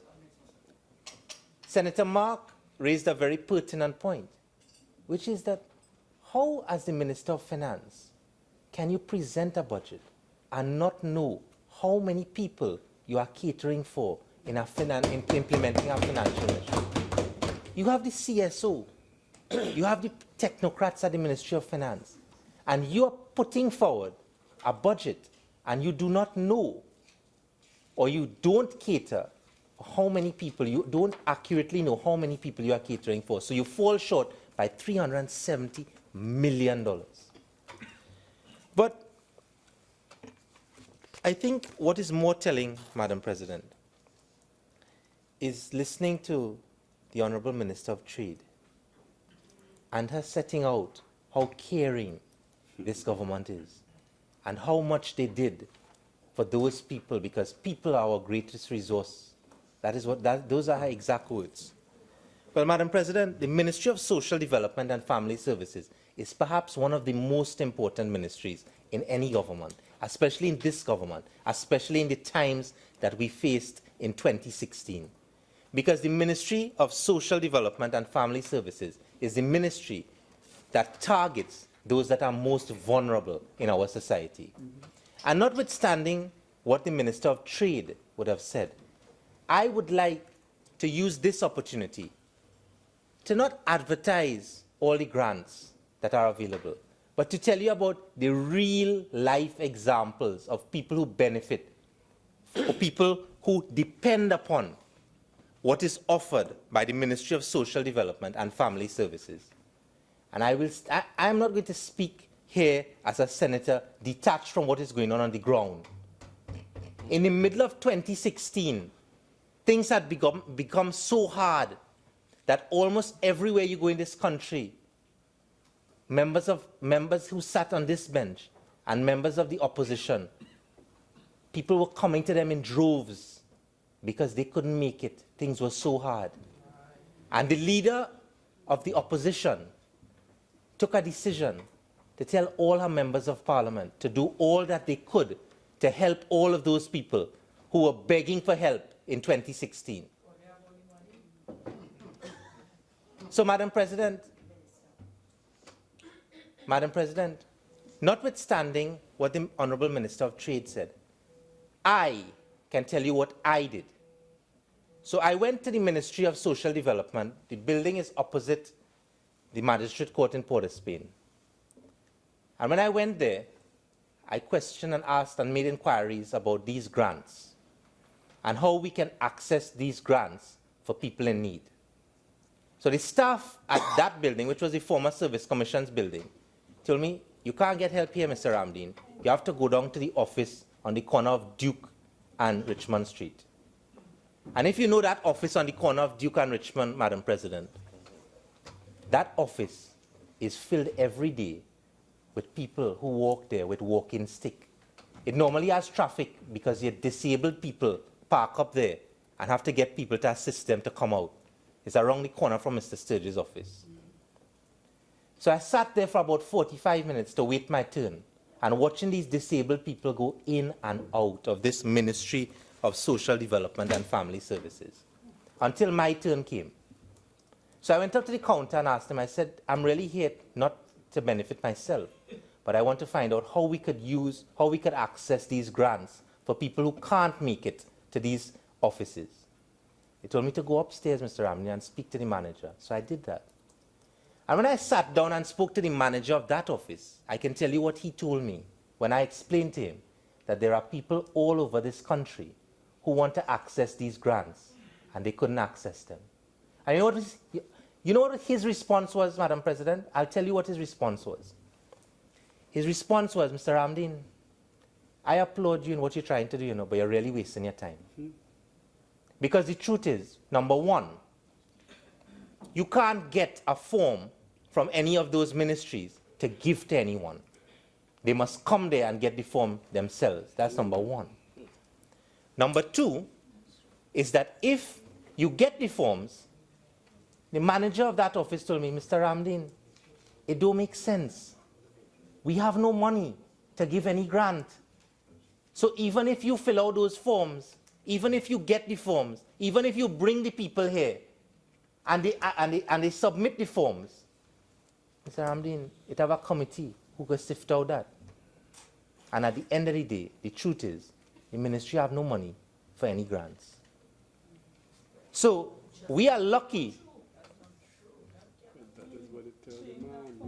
Madam President, I am speaking about what I experienced. Right. If the Minister of Trade went to another ministry, she can tell us what she experienced or what the Honourable Minister experienced. But I can tell you the story of what I experienced, and I am sure what I experienced is what the ordinary man experiences every day in this country.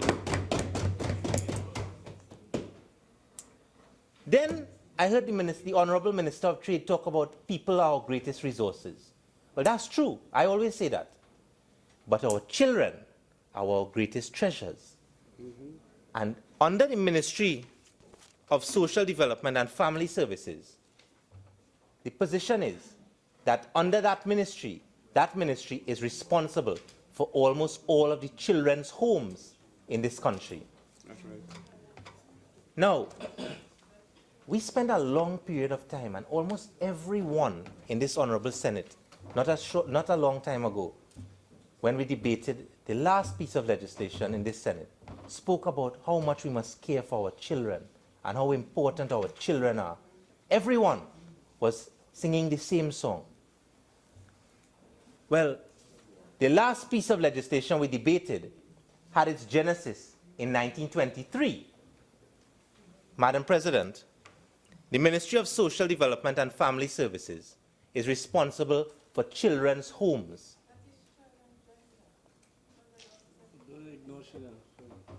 And Madam President, in 2015, the Attorney General was sued by 2 children. Madam President. Madam President, standing point of order 46.1. Two persons cannot at the same time. So, on the government bench, could you choose who is going to invoke the standing order, please? Madam President, Order 46.1. Senator Ramdeen, please continue. But in continuing, just try and come back to the bill, okay? All right, I have given you leeway. All right. I'm guided, Madam President. So, Madam President, I am happy that we can devote $370 million to the old age pensioners because they represent a vulnerable sector of our society. But there are many other vulnerable sectors of our society, Madam President. There are many others that are forgotten. And one aspect, one group of the most vulnerable people who I would have liked to see benefit from this $370 million are the children in children's homes. Because, Madam President, I can stand here today and say that in 2015, there was not one children's home that met the standard to be a children's home, to be a rehabilitation center, not one. And this $370 million could have been used to do that.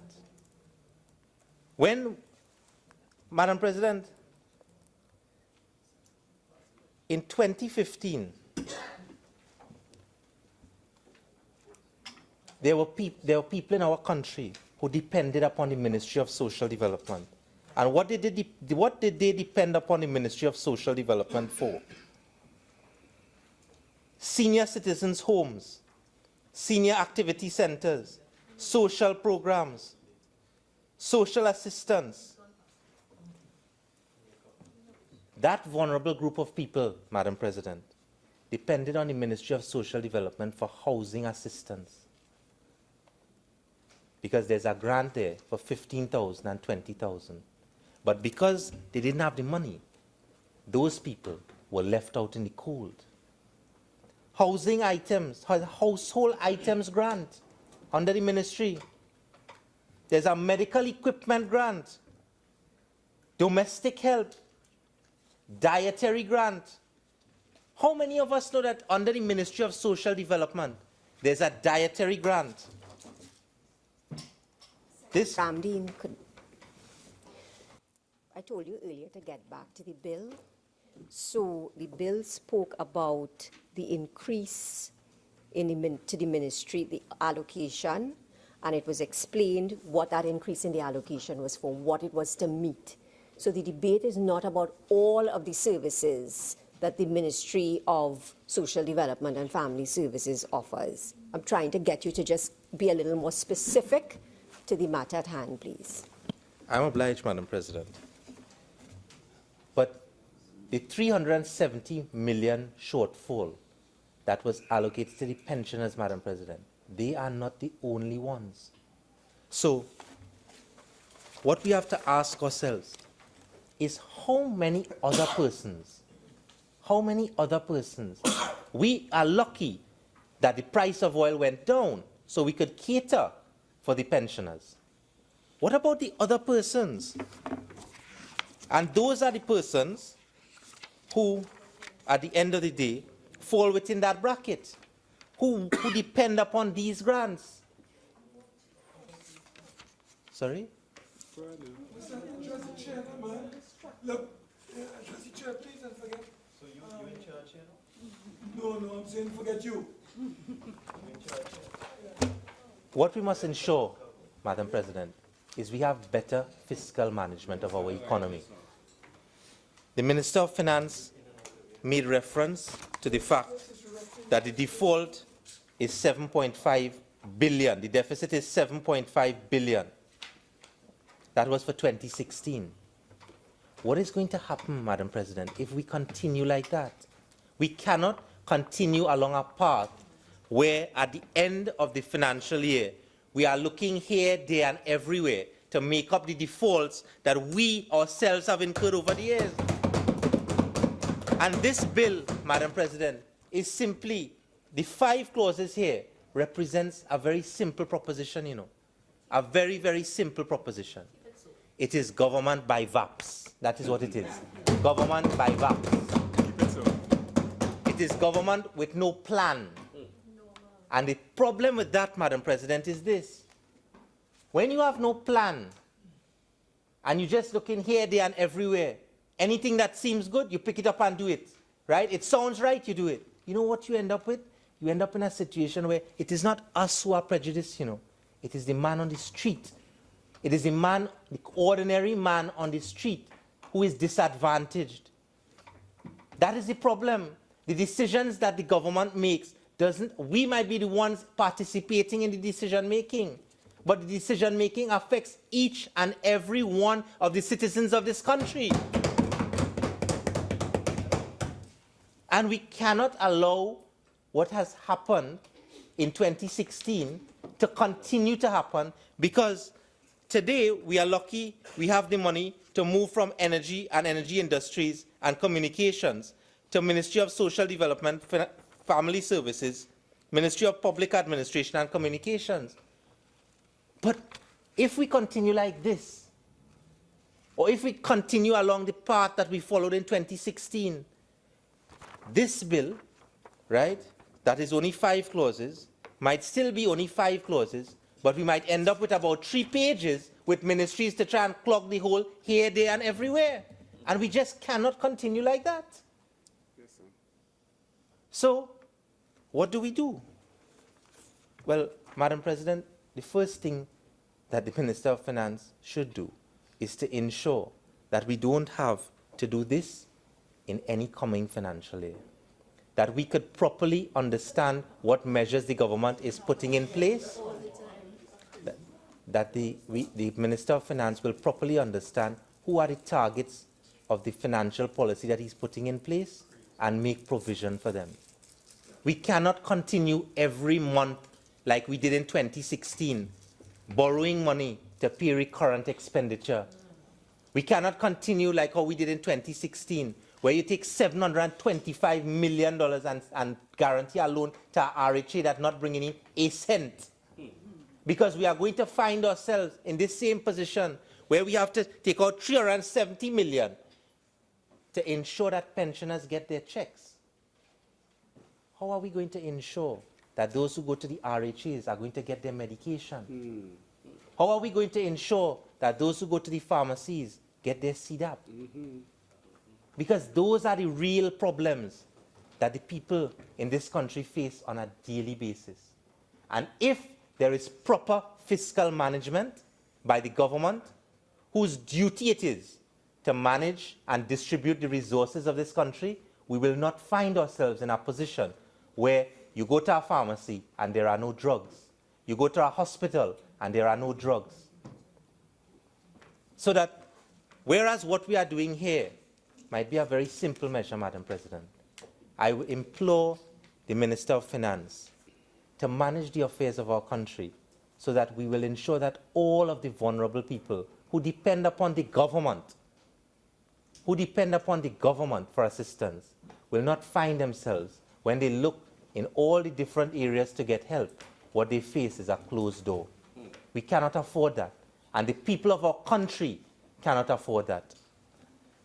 We must ensure that in times like these, to borrow the slogan from Senator Small, that the little that we have is used in the right way. is distributed to the right people and it's not wasted, as is the record of the PNM. It is not wasted. So in the short contribution that I make, Madam President, this is a bill that we really don't have any say in, but at the end of the day, it is a very important measure. I think all of the pensioners of this country will benefit from the $370 million that is provided for, that they will be happy that the government found the money to do this. I hope that we don't have to find ourselves in a position where the pensioners of our country, the poor, the disabled, and the vulnerable have to come back and find themselves in a position where they face a closed door by this government. Because at the end of the day, Madam President, the greatest responsibility that is upon the government is to look after the poor, the disabled, and the vulnerable. And if, no matter what the government tells us, we have enough resources in this country at this time to look after all our people, if it is managed properly. And I hope that the Minister of Finance will do exactly that and ensure that all of those people will benefit from the resources of our country. I thank you, Madam President. Senator Mahabir. Thank you very much, Madam President. Madam President, on this innocuous bill, I did not intend to speak. But there are a few things I would like to say. First off, I would like to say that I really look forward to money bills being introduced in the Senate. For while I have no vote on the money bills, Madam President, I always use them as an opportunity to put forward my own views on what policy should be with respect to the use of the very, very scarce resources of the Republic of Trinidad and Tobago. So, Madam President, with respect to the matter before us, and I assure you I shall always bring it to the point. With respect to the matter before us, the issue seems to be simple. After all, how many of us could dispute the need to transfer $120 million from the Ministry of Communications to the newly named Ministry of Public Administrations and Communications? It is simply a change in name, and we are to ratify this, which is something that was done in the past. But the issue before us, Madam President, is a pretty tidy sum of $370 million, which is being moved or has been moved, and we must now approve what has already been done, from the Ministry of Energy, and the minister gave us the rationale on why he moved it from the Ministry of Energy to the Ministry of Social Services, Social Development and Family Services. The question, of course, which has to be raised is this: why the Ministry of Energy and Energy Industries and not, say, the Ministry of National Security? It was advanced in a prior debate from my colleague Senator Choate that maybe if we were to reduce the allocations from the Ministry of National Security, it would not in any way seriously injure crime fighting in Trinidad and Tobago. Because the more we seem to be spending on that ministry, the less we seem to be getting an output with respect to crime reduction. But I don't want to focus there with respect to priority, Madam President. What I wish to address is the option that was available to the Honorable Minister of Finance, which was to look at every subhead of expenditure in the ministry for which there was approval, and to determine which of these subheads can be reduced without causing injury to the public interest. Basically, can we remove waste and inefficiency and maybe could we assess all of the programs with respect to relevance to determine whether we could not now, review them so that the savings from those programs, which are not doing what they were intended to do, can now be placed into areas where the government thinks it should now focus priority. So with respect to my position, I think, and as now a member of the PAAC, the Committee of the Parliament, which is reviewing expenditure on a real-time basis, I think we have an opportunity to look at all items of expenditure approved in a budget to determine whether at periodic intervals we cannot find sub-items which may have escaped scrutiny in the appropriations debate, but which subsequently we find are not as useful as we thought they were, and we are then able to vary as we see fit. In any event, when we speak about the variation of appropriations, what we are referring to is the shifting of funds from one area A to other areas B, C, D, and E that we could not reasonably have foreseen when we initially presented our fiscal package. It is based upon circumstances which may have occurred during a fiscal year, which warrants, therefore, a change of priority.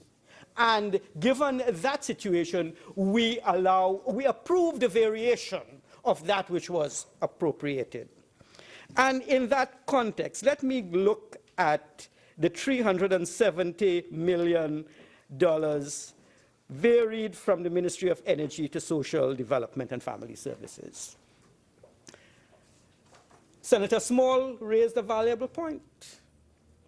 Should we waste a valuable downturn? In every crisis, there is an opportunity. What was the priority here? And I'm sure the minister, in winding up, will indicate to us what the priority, in his view, was. But Petrotrin, the state agency, which is in charge of refining but also drilling, I was told is in need of a major upgrade in many of its facilities. It's a point that Senator Mark alluded to. And should it not have been that consistent with energy investments by the energy players in Trinidad and Tobago, at this time when we need to be much more efficient, given that we have to, as my colleague Senator Small indicated, act as though oil prices will be low for quite a while, aim to do what we can to make sure that our oil producer is efficient. And efficiency may have suggested, Madam President, in my mind, that this $370 million that ordinarily was a subsidy that would have been given to Petrotrin on account of the high oil prices would have still been given to them so that they may reinvest in plant and equipment to upgrade their facilities. But that's a priority I think the minister will address. The second issue, again, speaking on policy, in the energy sector, we have known, and I've raised it before, that there is a problem with small service stations providing a very valuable public service to the motoring public, not able to accept card payments because the margins are so small. Was there consideration that at least some of the savings on the petroleum subsidy could have been passed on to these small service stations so that their margins could have been a bit larger to allow them to accept cards, credit cards and debit cards for payments and to make them feasible small business, family-owned operations. So that there are concerns with respect to whether this entire savings should have been directed, Madam President, to this bill of $370 million that we need to send to the Ministry of Social Services. And on this I now come. Madam President, $370 million to the Ministry of Social Development and Family Services may sound like a lot. It may sound like a lot. But for this ministry, which is a huge ministry, appearing before the committee which I have the honor of chairing on social services, this is one ministry that has 2 permanent secretaries. So large it is. And when we look, Madam President, at the amount of old age pensioners in this country, 90,000 plus, and you multiply that by $36,000 each person receives in a year, you would find that the old age pension bill alone will be in excess of $3 billion. That's what the minister has to send to the old age, to this ministry to finance an old age pension bill. That's 90,000 plus old age pensioners receiving this. This is what we could have anticipated. This is what the minister anticipated. But because of what the minister indicated, Minister of Finance indicated, that some adjustments were made to those individuals who are in receipt of NIS payments alone, the $3,000, no other pensions, we now have something that could not have been anticipated, an additional expense to the old age pension bill for people who are now getting maybe an extra $1,500 or $2,000 because they are in receipt of NIS alone, and they have no other source of income, and therefore there is an income supplement. I trust by now we have the number of persons so affected, so that in the future, and I think that these debates are meant to influence how we are going to ensure that we don't have the same problem reoccurring. So that when we come next year to debate a variation bill, it should be not for this problem, but for something that could not have been anticipated.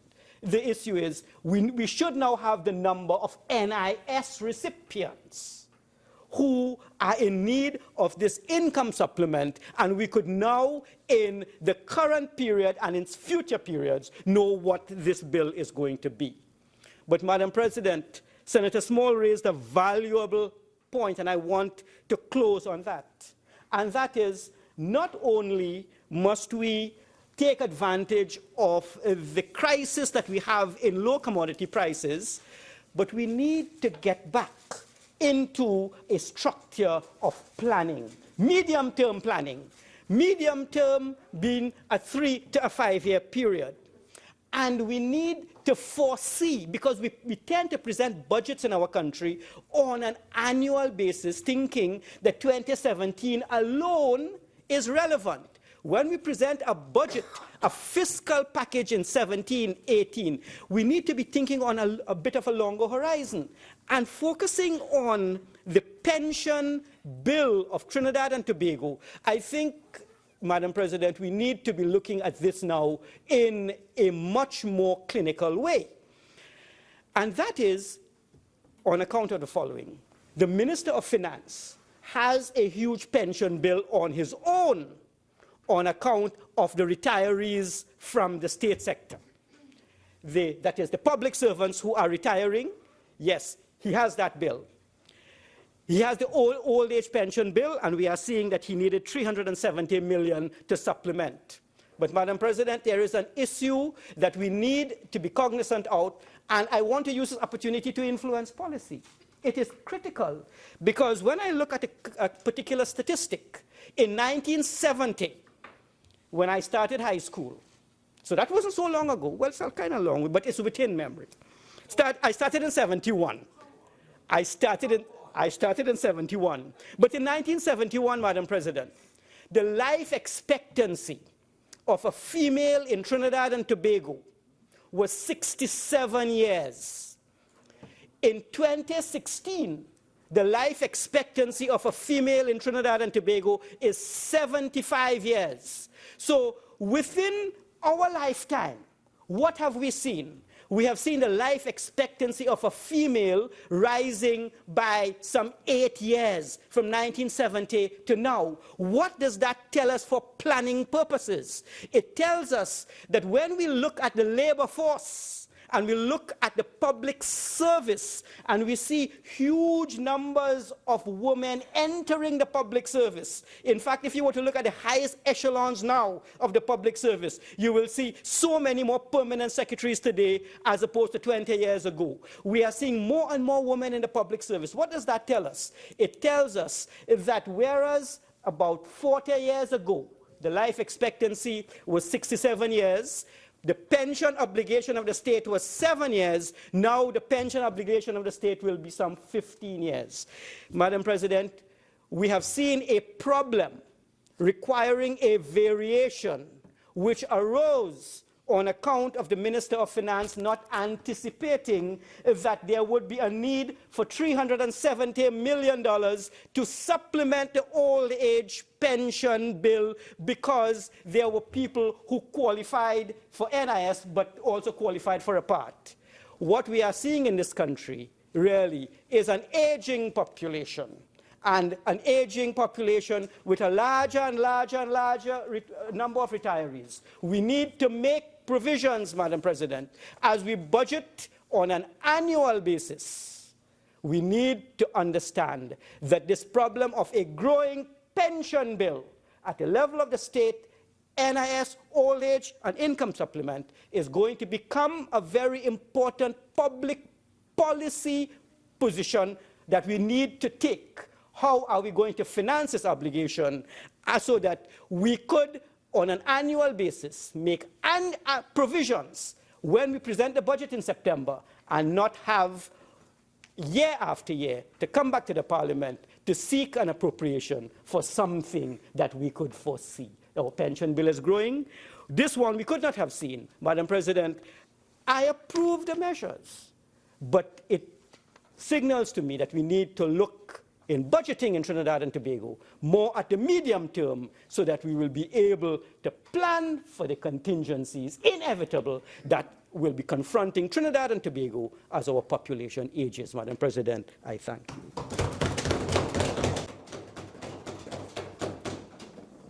Minister of Finance.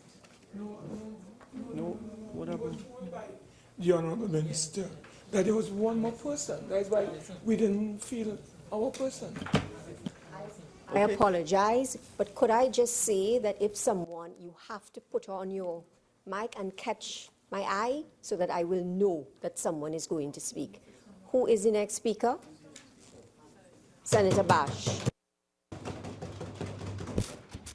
Madam President, I thank you for the opportunity to contribute to the debate on the finance variation of appropriation financial year 2016 in this Honourable House.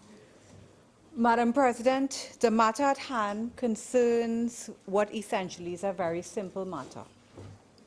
It relates to sums already budgeted for under one head, which is not utilized, is being shifted where required under another head.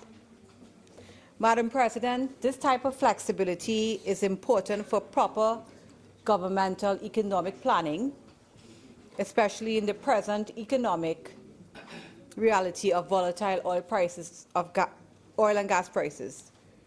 Madam President, the increase and decrease in the appropriation for the fiscal year 2016 inherent in this bill reflect the reassignment in ministerial responsibility as assigned by the President of the Republic of Trinidad and Tobago on the advice of the Prime Minister, Dr. the Honourable Keith Rowley, in accordance with provision of Section 79(1) of the Constitution.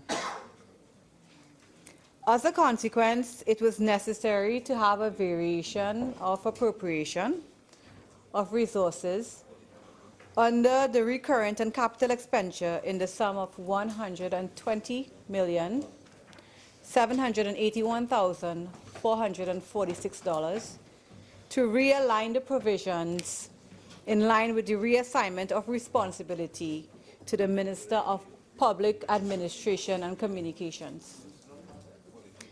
In addition, the increase and decrease in the appropriation for fiscal year 2016 also reflect the reallocation of funds to retire in advance from the Treasury deposits in the sum of $370,497,277.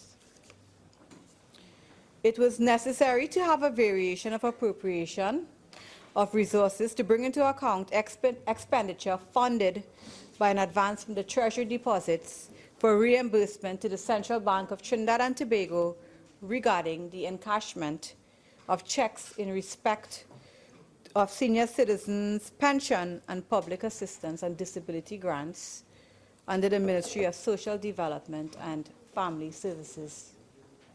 Madam President, in total, a variation of appropriation for fiscal year 2016 in the sum of $491,278,723 is now being requested.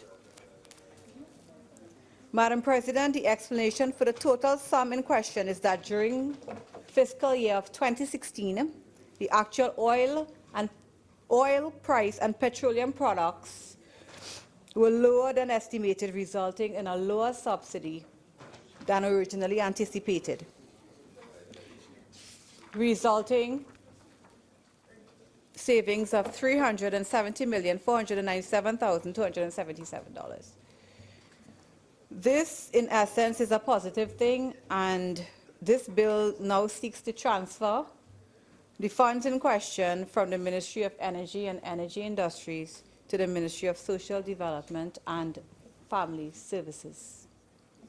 Madam President, in March 2016, the Ministry of Public Administration and the Ministry of Communications were merged to make one ministry, the Ministry of Public Administration and Communications. And this resulted in a decrease in the requirement for the Ministry of Communications for the balance of that year, approximately 5.5 months, because this ministry no longer existed after March 17, 2016. That essentially is the reason for the savings, and it was a decrease in one area which is now being required to be moved to another area. Madam President, it is my contention that the entire sum of $120,781,000 transferred and allocated to the Ministry of Public Administration and Communications were monies well spent. I propose to spend the remainder of my presentation focusing on some of the good work done by the Ministry of Administration and Communications in 2016. But first, Madam President, I must commend the Prime Minister, Dr. the Honorable Keith Rowley, for his forward-thinking decision to merge the former Ministry of Public Administration and the Ministry of Communications. This decision has worked well since there had been significant improvement in service delivery and of the combined ministry as a consequence of the synergies between the two functional areas of public administration and communications. In 2016, the Ministry of Public Administration and Communications was able, in keeping with its commitment to public sector modernization, to implement a number of initiatives aimed at reducing cost while at the same time maintaining and improving public service delivery. There are 6 initiatives which were conceptualized and undertaken. These are, first, number 1, rationalizing of the public service consequent on reduction of ministerial portfolios. 2, rationalizing of government accommodation.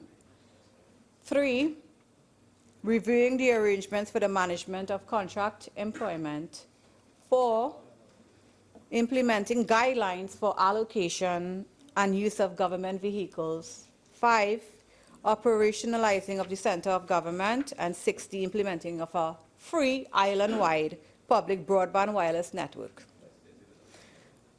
These initiatives focused on a range of key issues, including how the public service is structured, how it operates, and how it is managed to deliver timely, effective, and efficient services. We have already made progress in a number of these initiatives, and there have been significant reduction in administrative and other costs. Given the country's current situation, we can expect that the demands on public services will be great. So now we are faced with the challenge of maintaining and improving services of a time of fiscal constraint. Madam President, the rationalization of the public service consequent on the reduction of ministerial portfolios was achieved. Government successfully rationalized, reassigned, and reduced ministerial portfolios, creating greater synergies integrated portfolios, and optimizing scarce human resources to enhance public service delivery. The reduction in ministerial portfolios, which took place in September 2015, enabled the new government to realize overall operational cost savings in areas such as signage, printing, and other communication costs. Cost savings in physical facilities and in equipment, machinery, and salary costs related to ministers and the Secretariat support. Madam President, this government has also completed the transfer of positions and staff in December 2015 based on the new portfolios. In rationalizing government accommodation, government was able to maintain its commitment to the completion of the government campus plaza, which was fully furnished, outfitted, and ready for occupation by the third quarter of 2016. Madam President, the completion and occupation of the government campus plaza allowed for the optimization of public service delivery by providing public officers and the wider public with modern, clean, and OSH-compliant office accommodation. An interministerial committee comprising representatives from key stakeholder agencies was established to develop an accommodation policy aimed at improving long-standing issues of government accommodation, including allocation and maintenance of properties. Madam President, I will now look at reviewing arrangements for the management of contract employment in the public service. Senator Blanche. Yeah. At this stage, Honourable Senators, we will suspend for the tea break. So this session is suspended until 5 p.m.